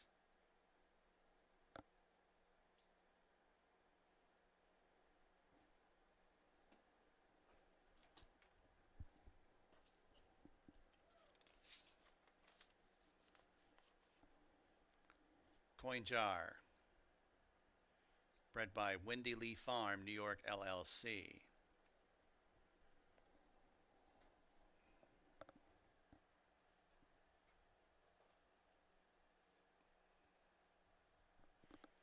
$19.54 the winning mutual. Daily double $59.98. Exacta $115.44. Trifecta $46.11. Super $15.38. Pick 3 $37.99. Fifth race from Finger Lakes. Put Cabercoa on number 8, Value Dreamer. Exacta, trifecta, superfecta, daily double, late pick 5. Wagering post time in 24 minutes at 3:20 p.m.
Track is now fast. Track is now fast here at Finger Lakes.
What a finish to race number 4 is Runaway Joe coming up a little bit short after trying to battle a little bit with busting away early. Coin Jar, who's since joining the new connections, kind of changed his running style a little bit. And how good was he today? He actually got squeezed out by Skakatori and Hey Hey Harry, and Coin Jar kept coming, came on again, and just caught Hey Hey Harry at the wire. What a close finish, and what a good finish. And Coin Jar getting the victory. That horse has been good for Dana Saul. As Jose Baez aboard for the victory. Good price winner. Actually, I would have wanted a better price than that one if I played that one. 5th race of 5,000 Claimer, never won 2 condition, going 6 furlongs, and a wide open 5th race here. And I say that because you can look at some of the main contenders, and you can't really fall in love with them. You got Ali Song, who probably has the best numbers of the race, but she's been a money burner in a sense that she hits the board a lot. But as the favorite, she's been a beaten favorite multiple times this year. But one of the horses that you got to use. I was looking at Change Order. Change Order is a horse that's got a closing style. She hasn't really been getting there in a lot of her races. You look at her last 2, since dropping to the 2 Lifetime 5, she's been hitting the board in both of them. Not the fastest of races she comes out of, but it's her running style, not the races themselves, that's getting her beat, because she's coming from out of it. So it's all about getting a properly timed race and the pace coming back to her. There isn't a lot of speed in here, but it's a field that she seems to be a little bit better than, at least most of the rivals, that if the pace does develop, she could close to get the victory. Now, the pace is probably going to come from the 7, Freedom Dreams. At least she's one of the main speeds in here. She's never won at the distance, but you would think that she could be more dangerous when she does make the lead, even though she's not that fast early. There just simply isn't that much speed in here that she could be very dangerous if she is able to clear. Raylu's been pretty good with these type of horses, and he had a couple wins yesterday, ready to win earlier today. Chitadore, we don't know how good this one is. She was running against maiden special weights, dropped to 5, the money showed, and she won pretty easily. So she takes the next logical step to face winners for the first time, but she does it at the bottom level. She also has enough tactical speed that she'll be up close in this paceless race. Probably another one that you could consider using in race number 5. So that's a few of the contenders in a wide open race. We're going to start the late pick 5 that has a carryover. Exacta, trifecta, superfecta, and daily double offered in here.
Coming on the track for race number 5 from Finger Lakes.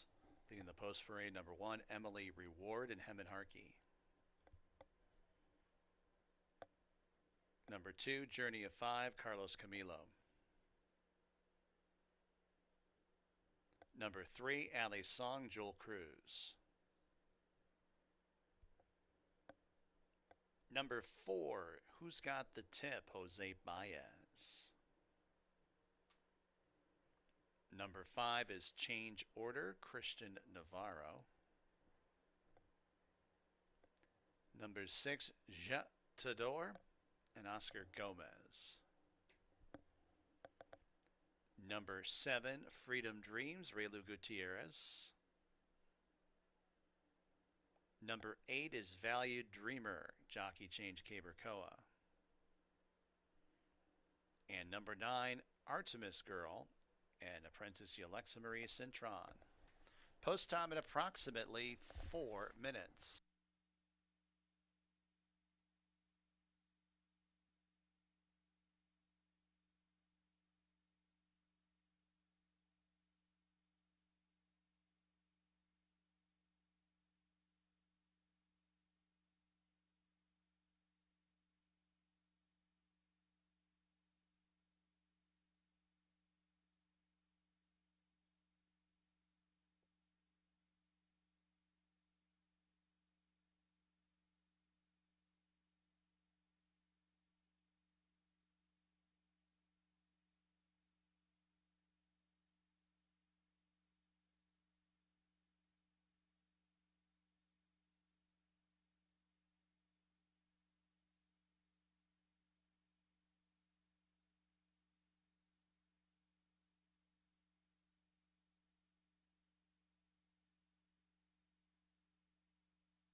approaching the starting gate at Finger Lakes for race number 5.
Fillies and mares at the gate for race number 5.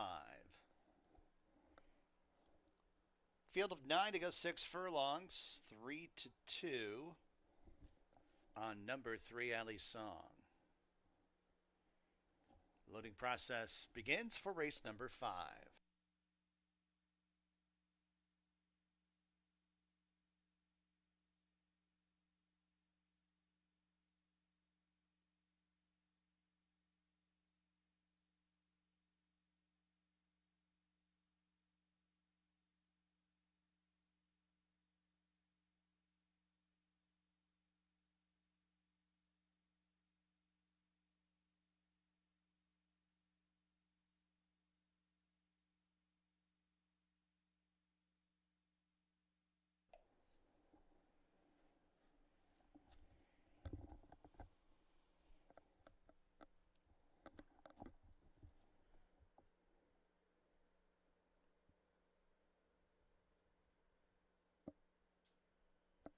Freedom Dreams goes up.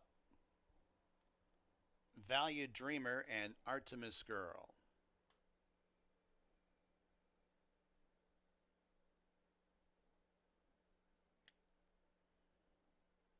They're all the gate. And they're off. It's Valued Dreamer who barrels out for the front end. Freedom Dreams flashing early speed in second. Jet to Door third. Who's got the tips in fourth? Allie's Song towards the inside in fifth. Then a length to Emily Reward towards the inside and some tight quarters. 6, 7.5 lengths off the lead. Change Order passes her. Then it's Journey of 5 in second last. And now Artemis Girl passes her. So Journey of 5's at the tail of the field at about 11 lengths off the lead. Entry into the turn. It's Freedom Dreams who clears off by 2. Value Dreamer in chase mode second. Jet to Doors in third. 4 lengths off the lead. And then a space of 3 to Emily Reward who scrapes the paint. Artemis Girl, Change Order on the outside in that middle cluster, followed up by Allie's Song, has been shuffled back a little bit to 7th. Second last is Journey of 5, who's got the tips at the tail of the field as they reach the top of the home stretch, and it's Jetador who assumes command. Freedom Dreams is all out, and then it is Emily Ward towards the inside. Value Dreamer is fully extended as they run down to the 16th pole. It's Jetador and Emily Reward first and second. Jetador continues to find on the front end, and Jetador will get to the finish line in front. Emily Reward second, close for third. Change Order to the inside of Artemis Girl.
6-1 and a photo for third.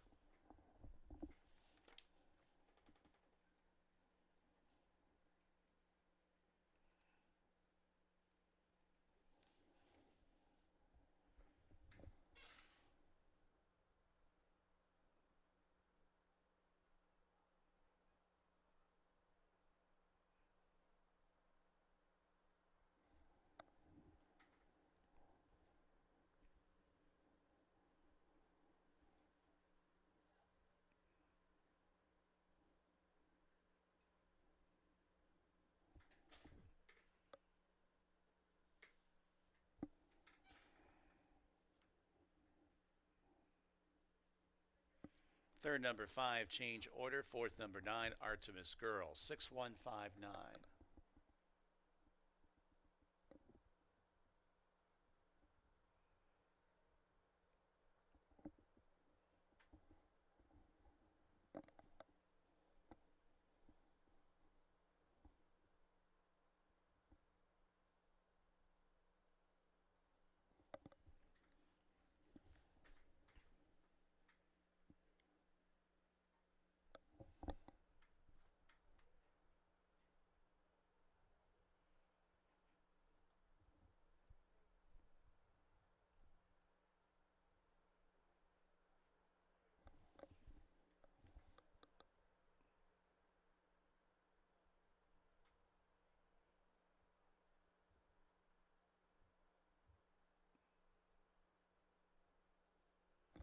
Back to the winner's circle. Number 6, Jatador. 2 wins in a row. New York bred. 3-year-old neck-brown filly by Spun the Run out of Jet Tommy. Mary Legs Farm. Owns Ronald Breed Jr. trains. Oscar Gomez, the winning jockey. Mary Legs Farm North bred Jatador. $11.14 the winning mutual. Double $138.58. Exacta $101.58. Trifecta $82.68. Supers $67.24. Pick 5, 5 of 5, $669.94. Race number 6 from Finger Lakes. No changes. Exacta, trifecta, superfecta. Daily double, late pick 4 wagering. Post time in 21 minutes at 3:51 p.m.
All right, coming up on the 6th, Jutador made it 2 in a row since dropping to 5,000.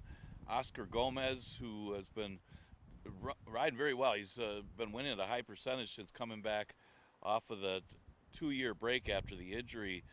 He guided Jutador to the victory. He got a battle from Emily Reward from the inside, but was able to hold off that rival in race number 5 at a decent price. Of course, that one for trainer Ronnie Breed Jr. Congratulations to them. Okay, so 5,000 claimer is the 6th. This for fillies and mares. Another good competitive race. The one Lincolnville Beach getting a lot of play is she drops off of the victory. She took advantage of a strong early pace. First quarter went in 21 and change. Race was loaded with early speed that completely collapsed. She's hoping that if you're back in this one, hoping for a similar situation with Fast Fran and Bad Connection, the 2 speeds in here. I figured to battle it out early. I actually like the other closer a little bit more, Diva Banker. Looking at her race in the 2 and 6 months last time, she was off slow. She got beat by a horse that's been sharp. Maraviglosa has come off the layoff and has won like 4 races in a row, just going up through the class levels. Actually came back and won again after running for 5. And she's entered yet again against allowance horses, so no shame losing to that one, especially after a troubled trip. Now, she is at the mercy of the pace. As this track's drying out, they are closing a little bit here, but Diva Banker is often on the board. It's just a matter of getting that proper pace scenario and getting the trip and avoiding any kind of traffic problems. And that's what you get with these closer types like Diva Banker and Lincolnville Beach. Got to hope for the pace to back up a little bit in here. A good chance that Fast Fran and Bad Connection, that pace might take its toll. Ouch That Hurt was off a step slow, and I thought she'd get the trip last time, but she found herself a little further back than she wanted to be in that 5.5 furlong race last time. Now, with a sharper break, she could sit a nice trip right behind Fast Fran and Bad Connection and get first run on a couple of these closers if she is in that position, and may just trip out here. There's a good possibility she likes this distance, and with a better start, she may be in a position to go by. Again, she just kind of runs evenly. She does have that tactical speed stalking style that could work for her here. Bayou Melody, another one with a stalking style. She's outside, though, but she could be in position to make a nice move. She's coming off a victory last time against Easier, but she got good last year, and maybe she's coming around and is a little bit better this time of year. Again, she's going to be tested a little more against a tougher field. Exacta Tri Super Daily Double and Late Pick 4 starts in race number 6. Got about 5 minutes to post.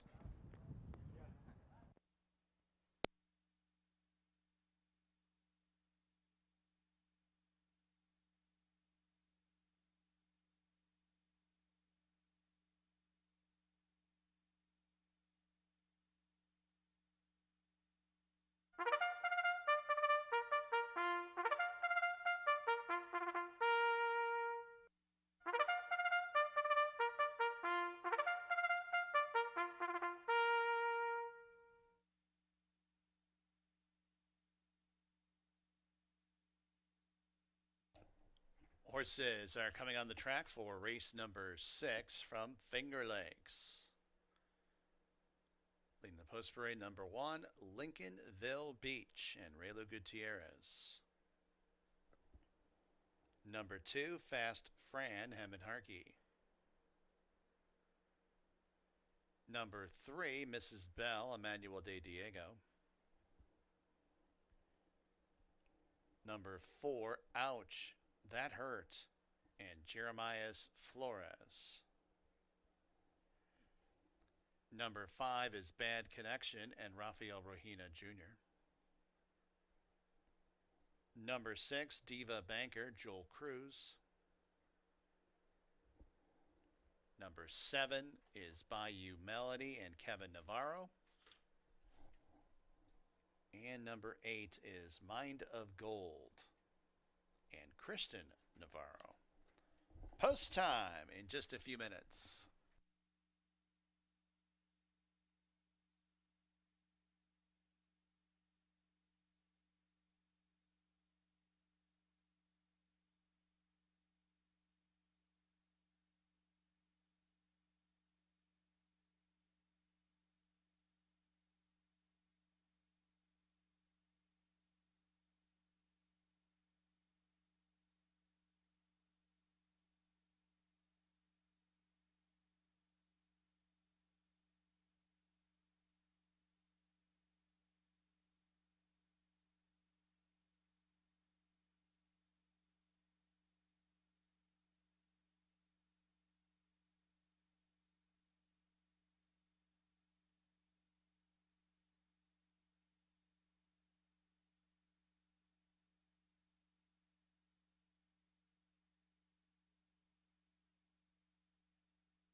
Post time in a couple minutes.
approaching the gate.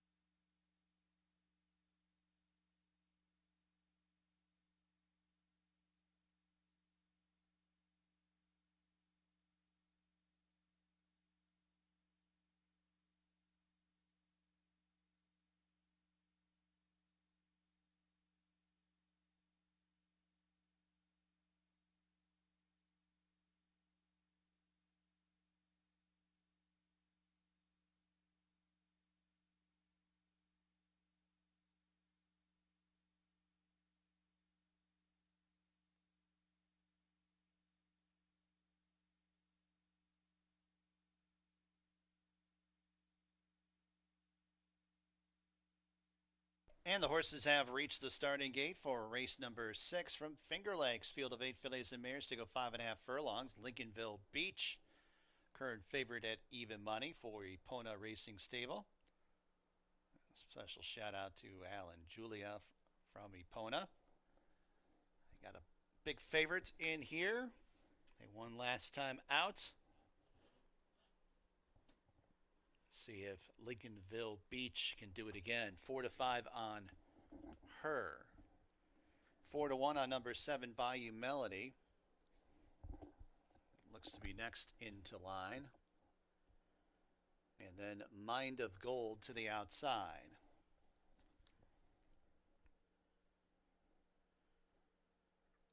Oh, somebody's rearing or trying to go forward. Looks like everyone's settled. They're all in the gate.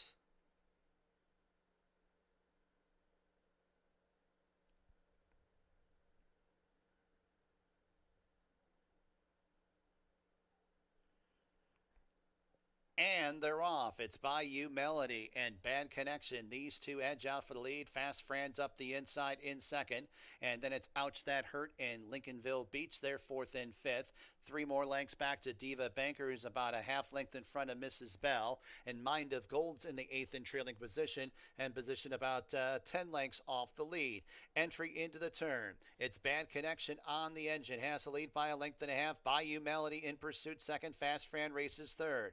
The gray Ouch That Hurt is in fourth. Lincolnville Beach in some tight quarters towards the inside in fifth. 6 lengths off the lead. 4 lengths back to Mrs. Bell. Then it's Mind of Gold. Diva Bankers at the tail of the field as they arrive at the top of the stretch. And it's Bad Connection who's homeward bound. Bayou Melody on the outside in second. And then it's Ouch That Hurt and Lincolnville Beach third and fourth as they run down to the final furlong.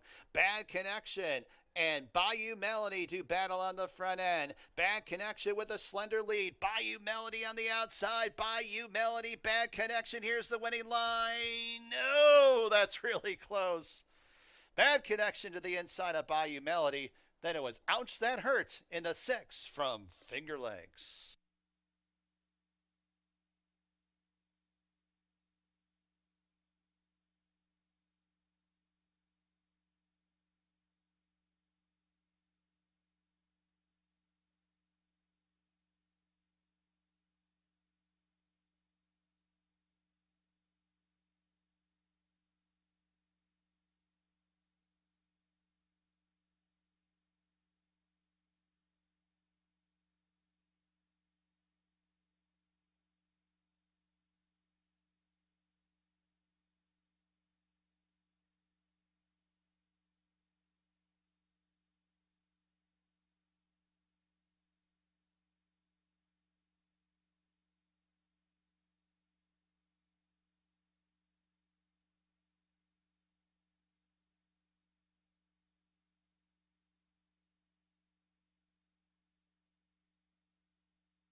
It's a dead heat.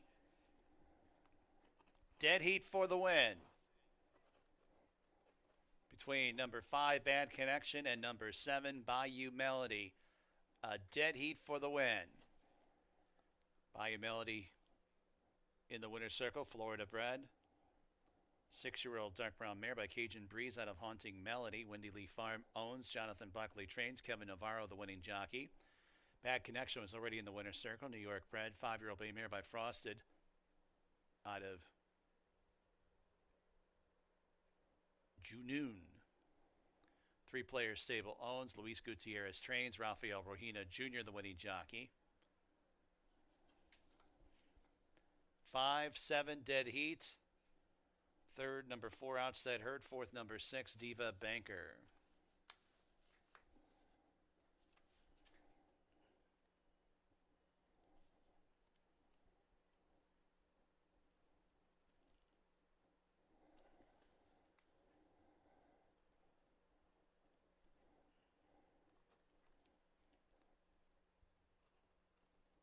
And that's 2 wins on the card for jockey Kevin Navarro.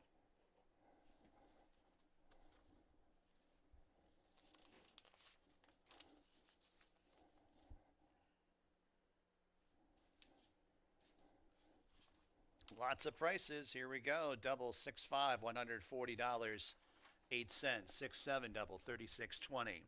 Exacta 5-7, $87.52. 7-5 exacta, $50.98. Trifecta 5-7-4, $99.11. 7-5-4 try, $58.23. Super 5-7-4-6, $56. 7-5-4-6 Super, $34.51. Pick 3165, $696.39. Pick 3167, $73.64. Pick 4 of 4, $333.60. 7th race, Finger Lakes, scratch number 2, Angela's Music. Exacta, trifecta, superfecta, daily double. Pick 3 wagering. Post time for race 7 in 16 minutes at 4:21 p.m.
All right, we've had some close finishes today. Got another one in race number 6, and complexion of that race changed drastically as Fast Fran not out there with Bad Connection, and it turned into a 2-horse race with Bad Connection on the lead and Bayou Melody sitting right off, and they went to the wire. The suspense was the biggest part of that race.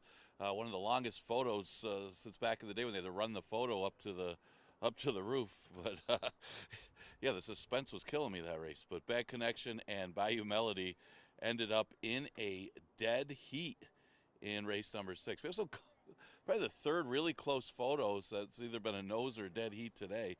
A lot of excitement in the finishes in today.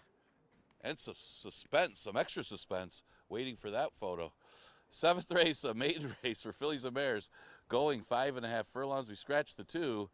Angela's Music. Yeah, interesting race here. You get a couple horses that have run from out of town at Saratoga or Nat, New York, that are both getting some play. Juliana's Dream, who did have some good form and some good speed early in her career, her last couple races haven't been as good. She's getting some play on the outside. She's actually the favorite on the board right now. You got Sill's Pleasure, who could take advantage of a race that looks like there's plenty of speed. Of course, I thought there were 2 speeds in the last race, but Fast Fran coming out a little bit flat in race number 6. Yeah, you figure Miss Impulsive was a heavy favorite last time. She had everything her own way and got beat in the wire by Happy Smile. Now, different scenario today. If she wants the lead, she's going to have to work, because there is plenty of pace. You have Light the Mira, who's just outside her. She's got good early speed. I mentioned Juliana's Dream, who's very quick, at least early, but she seems to stop late, at least in her last couple of races. So I thought that the horse that could get the trip is one of the out-of-towners, Sill's Pleasure, who was closer up last time as she was pressing a 47. But it seems like she's one that could sit back and make a run at the 5.5 furlong distance. And it's kind of what I'm hoping for, that she could get a trip in here. And she's getting some play at odds of 5-2. Mention the one, Miss Impulsive. This could be a different kind of race, but she was facing some tough customers at Saratoga. She just got beat at the wire last time. Not sure, no real excuse, as she did have the lead in the stretch and got caught at the end at a short price. Same type of quality of a field that she's facing here. Problem is, she's going to have the company. And, you know, here's an Into Mischief horse out of a dam by Uncle Mo. You got to love the breeding on Miss Impulsive. And maybe she can run a better effort in her second race over the track. She's going to have to probably run better if she's going to win this race, because she is going to have the company on the front end. Mentioned Like the Mirror. I mean, you got the outside horse, Juliana's Dream, with some speed. Like the Mirror's only had 2 starts. She started off on the turf and chased and faded she chased a 21 first quarter. Her first start here was off a couple months. She did eventually make her way to the front end before fading badly. But again, that was on a sloppy racetrack, may have needed the race, and I could see this horse improving drastically off of the 2 starts. If there's a horse that's going to improve in here, it's probably either this one or the 5-horse Kittredge, who's making her second start. She's got some room to improve as well. You know what to expect from a few of the other ones, including Practically Summer, who's hit the board the last couple, and she finished behind Miss Impulsive in that race. But it doesn't seem like she's got a lot of punch to win the race, but she could be a hang-around type horse that you can use in tries as supers as well. So pretty competitive race here for race number 7. We start the late pick 3. Maybe we'll have another close finish in this race. We scratch the 2, Angela's Music.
Fillies and mares are coming on the track for the seventh race from Finger Lakes. Scratch the two. Number one is Miss Impulsive and Raylu Gutierrez. Number three, Light the Mira and Joel Cruz. Number four, Practically Summer, J.M. Rohina. Number five is Kittredge and Emmanuel de Diego. Number six, Sill's Pleasure, Jeremias Flores. And number seven is Juliana's Dream. Andre Warrior aboard. Post time in a few minutes.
Two minutes.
Fillies and mares are approaching the starting gate for race 7 from Finger Lakes.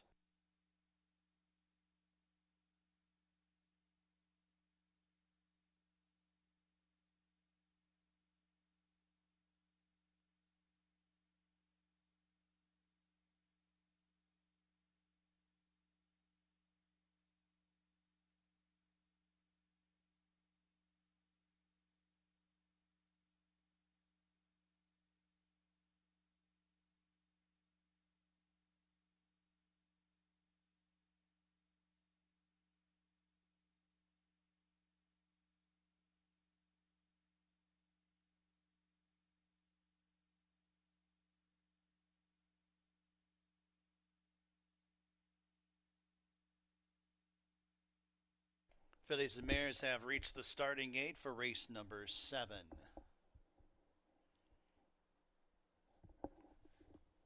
Field of 6 fillies and mares going 5.5 furlongs. 4 to 5 on number 1, Miss Impulsive. 3 to 1 on number 7, Juliana's Dream. Loading up race 7.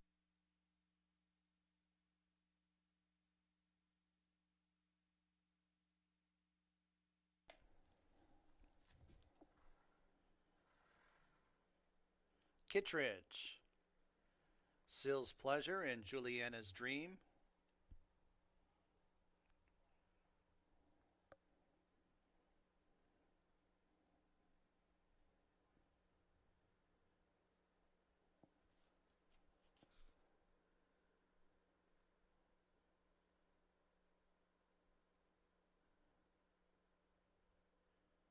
Sill's Pleasure and Juliana's Dream.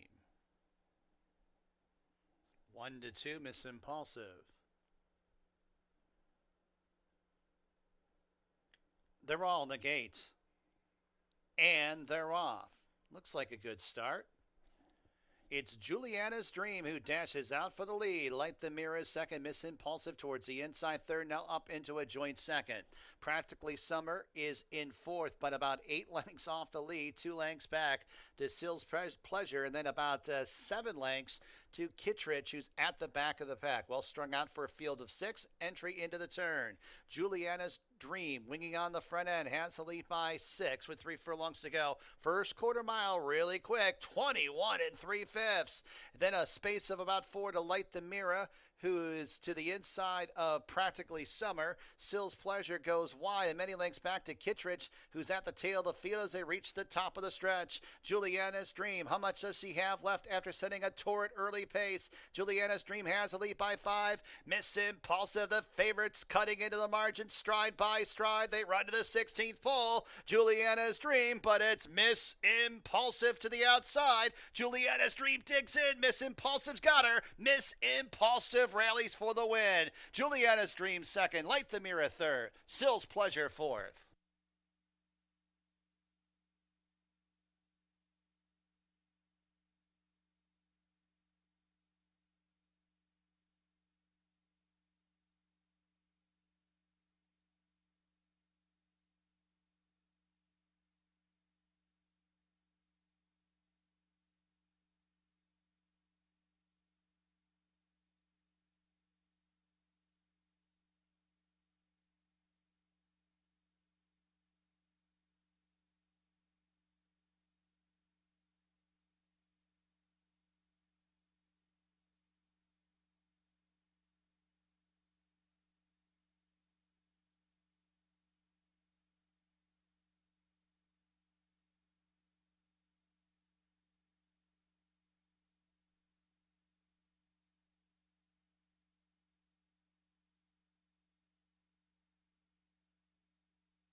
One, 7, 3, 6.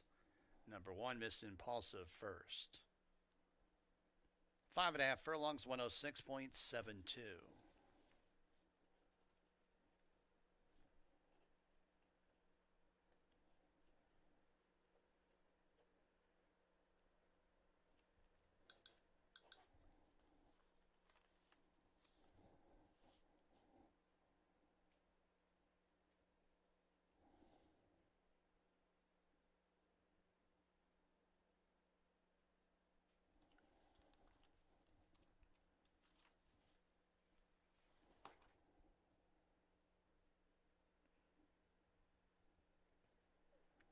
Miss Impulsive, official winner of the seventh, $2.46 to win.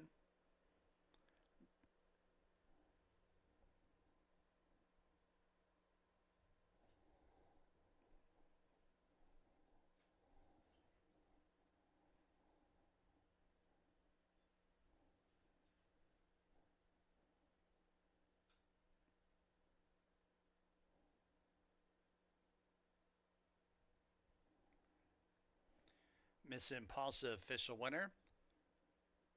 New York bred, 3-year-old bay filly by Into Mischief out of Miss Momentum. The Elkstone Group owns Paul Barrow trains. Raylu Gutierrez, the winning jockey. 2 wins in the card for Gutierrez. Chester Broman and Mary Broman bred Miss Impulsive.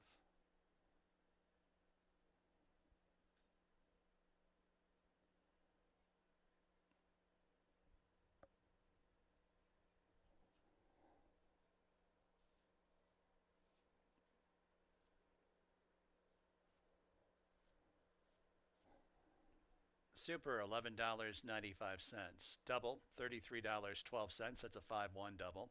7-1 double, $5.58. Exacta, $10.78. Trifecta, $30.65. Eighth race, Finger Lakes, no changes. Exacta, trifecta, superfecta, and late daily double wagering. Post time for the eighth race in about 18 minutes at 4:50 p.m.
All right, we're coming to paddock here for race number 8. What a day we're having today with these close finishes. I mean, you were squeezing if you had the short price 1 to 5 shot.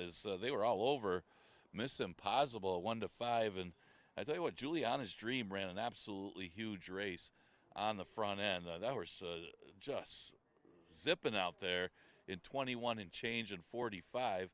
And Raylu had to time that just right to catch Andre Worry and Jeff Engelhardt right at the wire to save the chalk players in that race. But it was Raylu for Barrow. Miss Impulsive winning race number 7. A lot of close, even when you get a 1 to 5 shot, you get the close finishes today. It's been a lot of fun at the wire. 8th race, a number 1 3-claimer going 5.5 furlongs, and a bulky field of 10 horses here. And probably only a couple of them you can eliminate. That's how very competitive this race is. Although Creation of Adam does seem to have a slight edge on these rivals, dropping in class with some good form. I guess the question is, why has this horse not gone long this year? Because he was going primarily long during his career. Instead of going long, they're going to try dropping and staying in a sprint. But might be the right move right now for Creation of Adam. He's running pretty decently at the 11 to 9. And at 5,000 off of the 3rd place finishes, you got to think he's going to be awfully tough, at least very competitive in this spot. The tricky read is the 9, that's Violent Swing. I mean, the horse is a price right now at 14 to 1. What do you do with this horse? He was off since January and ran against the 11 to 9s, had all kinds of trouble in the race. Got tight on him late. He didn't break all that sharp. It was just never really in it. You got to think that he might have needed the race. You know, it was a good stat in the form that M. Anthony Ferraro is 39% second time over the track. I mean, Violent Swing could improve drastically off of that race, dropping in class to 5, but really a tricky read. I think the public's not buying at least the early money, as this horse is currently at odds of 13 to 1. Delaware Boy's getting some play and didn't like the post, but obviously the horse plays at 5,000. It's just the post is going to be an issue. He was in position to win, probably lost the race by giving up the rail. During that race, try to go back around and circle. That cost him the race last time. But bigger field today, and he's just got to overcome the post. If he can work out a trip from out there, wouldn't be a big surprise if this horse got to the winner's circle. So he's getting some play at 3 to 1. Can't blame anybody off the form for playing him. A similar horse is Union Navy. Probably a very similar profile as the Delaware Boys. He's kind of a one-run horse.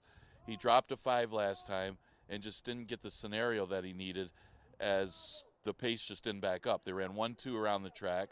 Smile takes charge of the speed. Four Eyes followed. Union Navy is the only one that tried to close and just kind of flatten out as the pace just didn't back up to him. Maybe he gets, with a bigger field, he gets a better scenario here. And maybe at a price, sources worth using in the number. I mean, right now, there's some big prices in here as the money pretty spread out in race number 8. Long shot in here that maybe a possibility is another drop down the 7. John's in charge. You know, Raylu's been hot since he got here. He won a couple races yesterday, just won that one, and this one drops. He just kind of made a middle move as he was wide in the last race after dropping from an allowance race. The prior start at the 11 to 9 tag, he was able to get the victory. So it looks like a horse that needs to have things go his way in a sense. He's not really a speed horse. He's not really a closer. He's just one that's kind of a stalker. But at 5,000, he can hang around, at least stay up close. And he likes this distance. Both of his career wins have come at 5.5 furlongs. And this was going to, especially for a Chris Engelhardt horse, this horse is probably going to be a price at some point. But he is taking some early play, as he's one of the lukewarm favorites at odds of 3 to 1, along with the other Engelhardt trainee, Creation of Adam. Maybe he's getting some extra play because Raylu's coming off the victory. So that's a few of the contenders in race number 8. Again, could come down to another nice finish. We have a lot of close finishes on this Wednesday card. Exacta Tri Super and Daily Double offered in race number 8.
Horses coming on the track, 8th race here at Finger Lakes. Number 1 is 7th race Shake and Nasario Alvarado.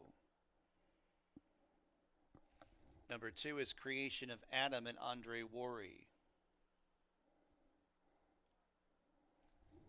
Number 3 with no name, Hemen Harkey. Number 4 is Drive Through, Oscar Gomez. Number 5 is Rockable, Yalexa Marie Cintron.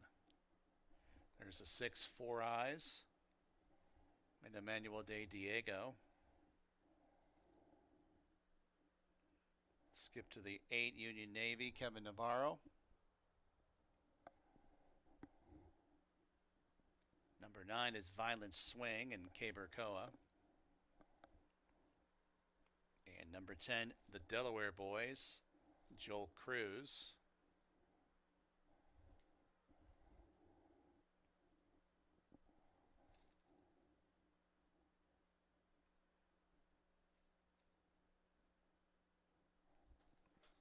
Post time in a few minutes.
Approaching the gate.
And the horses have reached the starting gate for the 8th race from Finger Lakes. Field of 10 to go 5.5 furlongs, 8 to 5, number 2, Creation of Adam. 5 to 2, number 10, the Delaware Boys.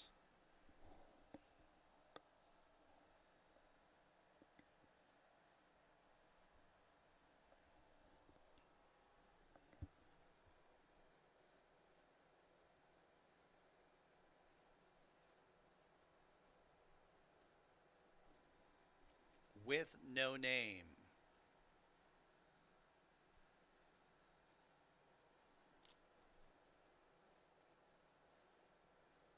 Rockable. Loading up for race 8.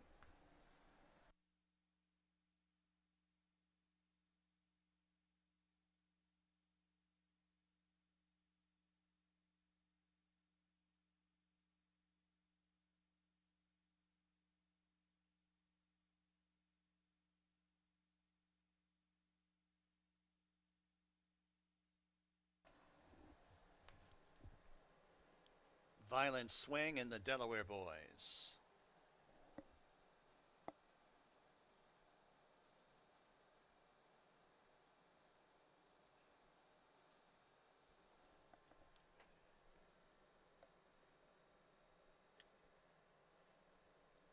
And they're off. Decent start. It's Rockable, one of many setting out for the lead. Drive through. Creation of Adam kicks through towards the inside. Gets that lead. Drive throughs in second. Rockable third. Four Eyes in fourth.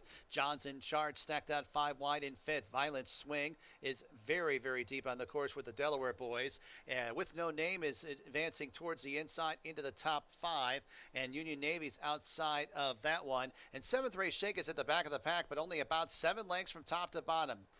Contested pace on the turn. Creation of Adam and Drive Through first and second. 4 Eyes, 4 wide. And then it's Rockable in the 3 path as John's in charge, looking out for some racing room. With No Name is near the inside. The Delaware Boys goes very wide. Union Navy behind a wall of horses. Everyone's got a chance basically. They got 3/16 to go. Creation of Adam with the lead, but now it's John's in charge. John's in charge, striking the front of the Delaware Boys on the far outside with a fast and furious rally. Creation of Adam's at the fence, 16th to go. John's in charge. Creation of Adam and the Delaware Boys. Here's the winning line. And, Creation of Adam came back along the inside, and that's a photo with John's in charge. It's a photo for third, Union Navy, and the Delaware Boys in the 8th from Finger Lakes.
number 2.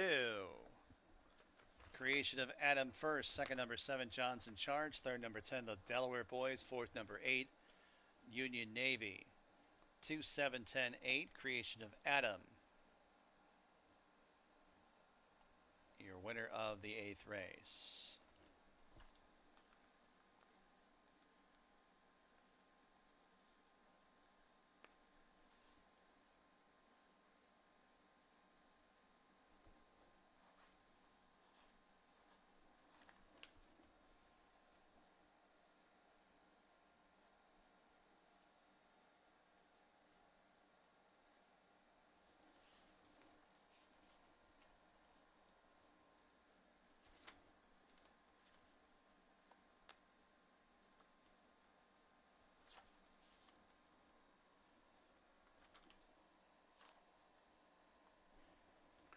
$5.66, the winning mutual. Creation of Adam back to the winner's circle.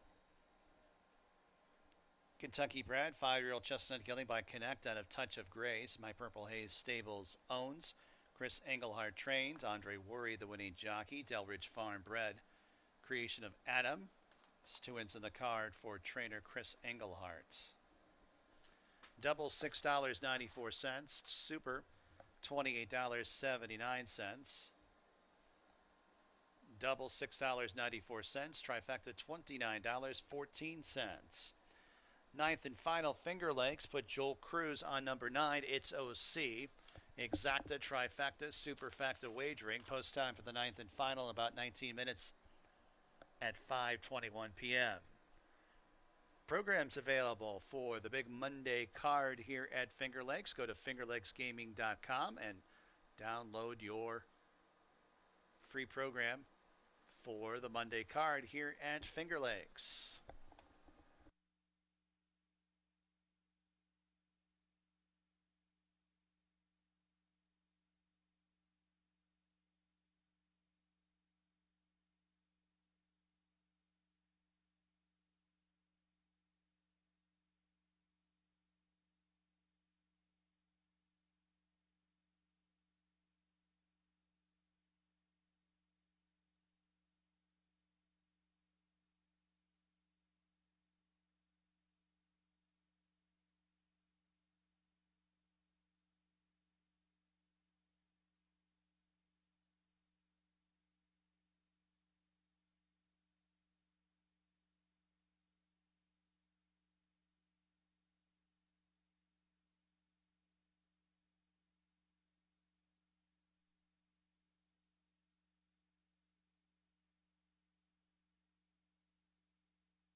All right, getting ready for the last race on today's card. Just a reminder, we are going to be dark the next few days. Next live racing day will be Columbus Day, Monday. We got quite the card for that race day. 3 stakes on the card. You got both the route races, the Jack Better Be Right and the Genesee Valley Breeder Stakes, and then of course the highlight will be the return of Arctic Beast in the New York Breeders' Futurity, $150,000 race. That'll be race number 4 of the 9-race Monday card. We got dollar hot dogs too, so you want to come out, you got the day off, or maybe take the day off and come out and enjoy some Finger Lakes racing. 1 o'clock's the first post. My co-host Jackie Davis will be with me at noon, and we'll go over the entire card, have a good time, and enjoy the day. Talk about a good card today. You can't beat the excitement of the racing today. We've had how many finishes that have been photo finishes that have been decided by a nose or a dead heat? I think at least 4 of the first 8 races. So I don't remember a day where we've had so many close finishes that had to been decided by a margin of a nose or a dead heat. And a lot of suspense, a lot of excitement at the end. And let's see, maybe this last race you'll have the same, because that 8th race, it's what it came down to. I couldn't tell. It was Creation of Adam and John's in charge, the 2 Chris Engelhart trainees. Couldn't tell them apart. Andre and Raylu, they probably couldn't tell out there, but it was Creation of Adam. As actually he wasn't the favorite. I think they bet Delaware boys, but Creation of Adam was the one who ended up getting the victory. Should have been the favorite. 5,000 maiden claimer is the last. We'll look at it right now. The another good wide open one. You actually got a couple firsters in here. I landed on the 11, Phone Call to Heaven, just on the drop in class. This one takes a significant drop. Probably needed the last race, coming off a layoff since January, and now gets that serious class relief, dropping to 5. You got Bellicue making his second start of the year. He was off since July of last year, was claimed out of the last race. So you got to think that he's going to improve.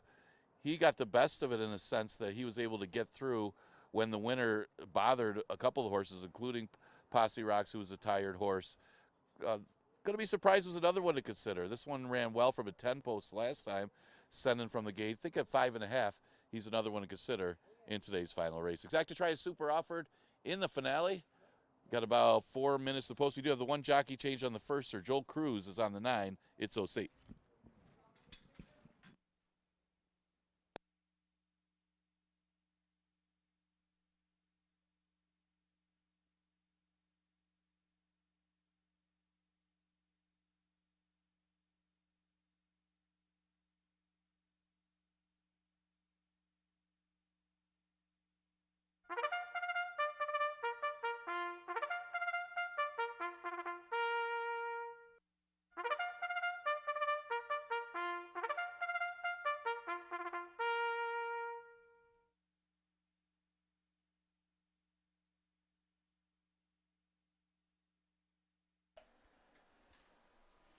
Coming on the track, 9th and final Finger Lakes. Number 1 is Hidden War Dance and Juan Negron. Number 2 is Queen of All My Dreams and Michael Davila Jr. Number 3 is Crystal and Oscar Gomez. Number 4, Posse Rocks, Andre Worry, the rider.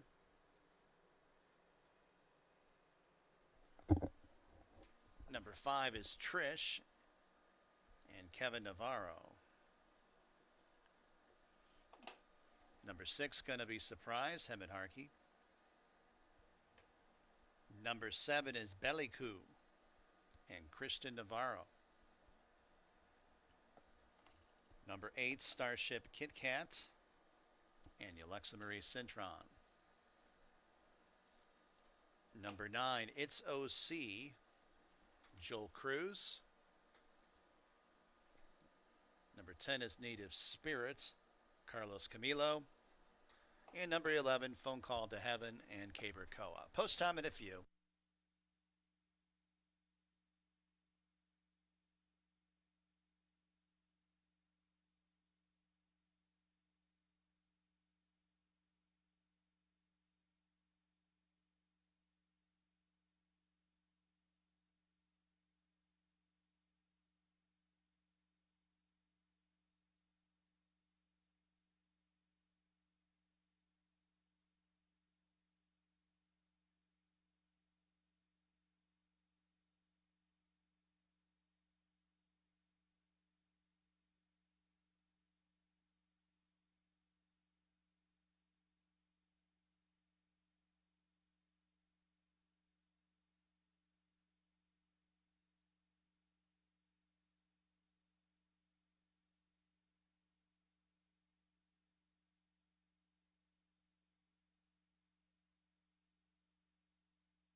Approaching the gate.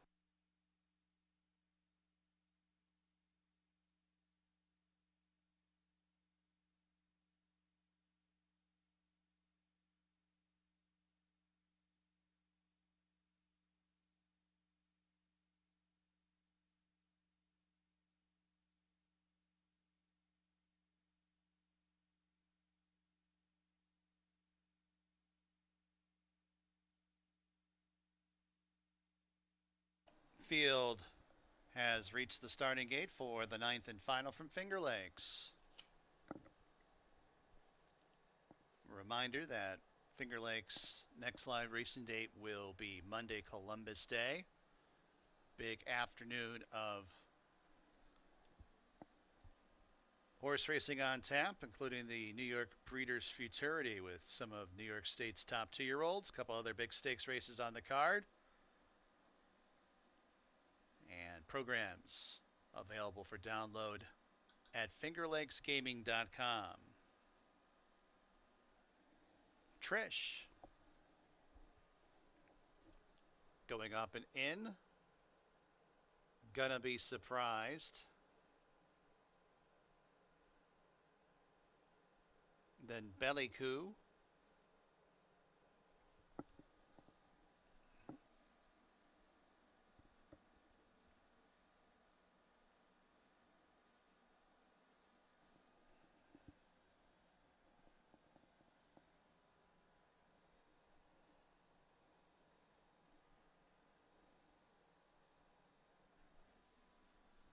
Starship Kit Kat.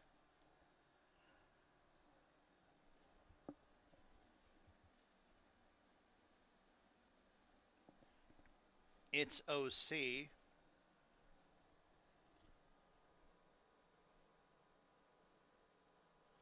Native Spirit. And Phone Call to Heaven. Phone Call to Heaven, 2-1 favorite, 3-1 on number 5, Trish.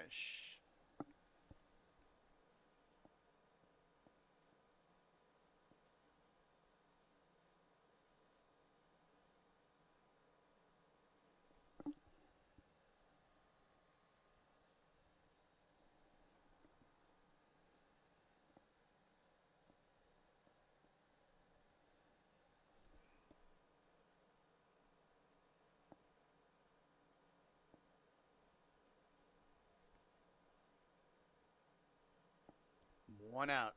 Phone Call to Heaven.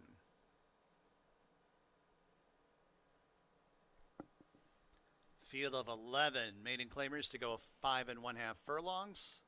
They're all on the gates.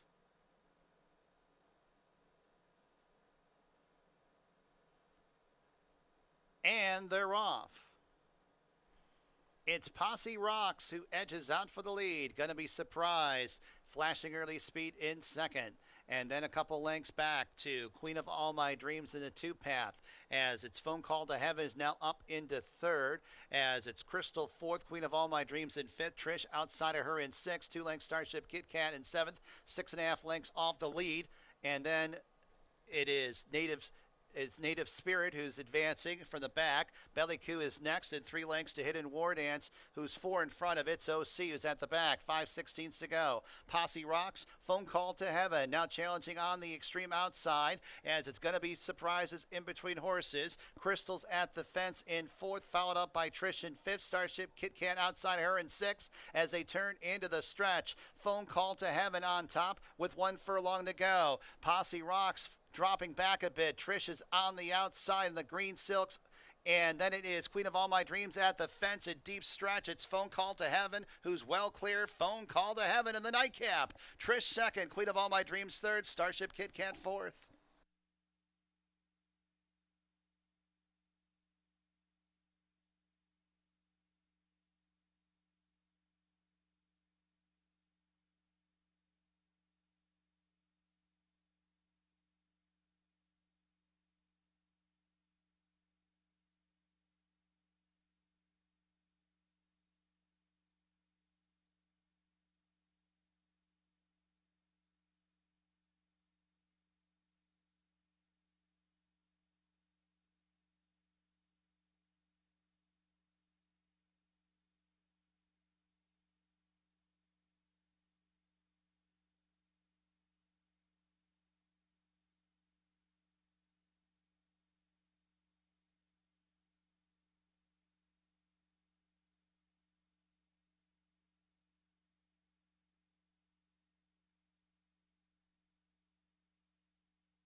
11.528.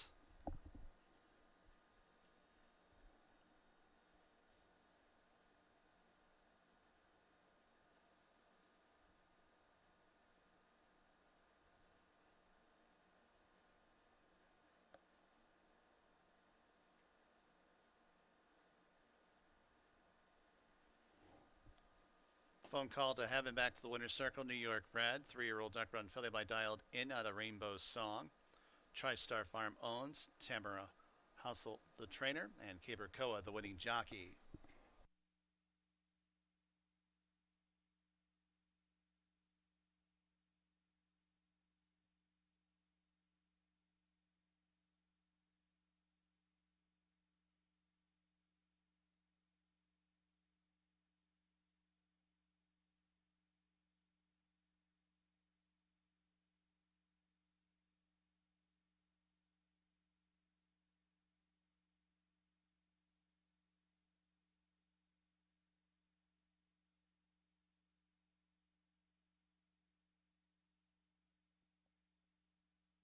$7.12, the winning mutual. Double $18.38. Exacta $23. Try $171.56. Super $180.99. Pick 3 $8.44.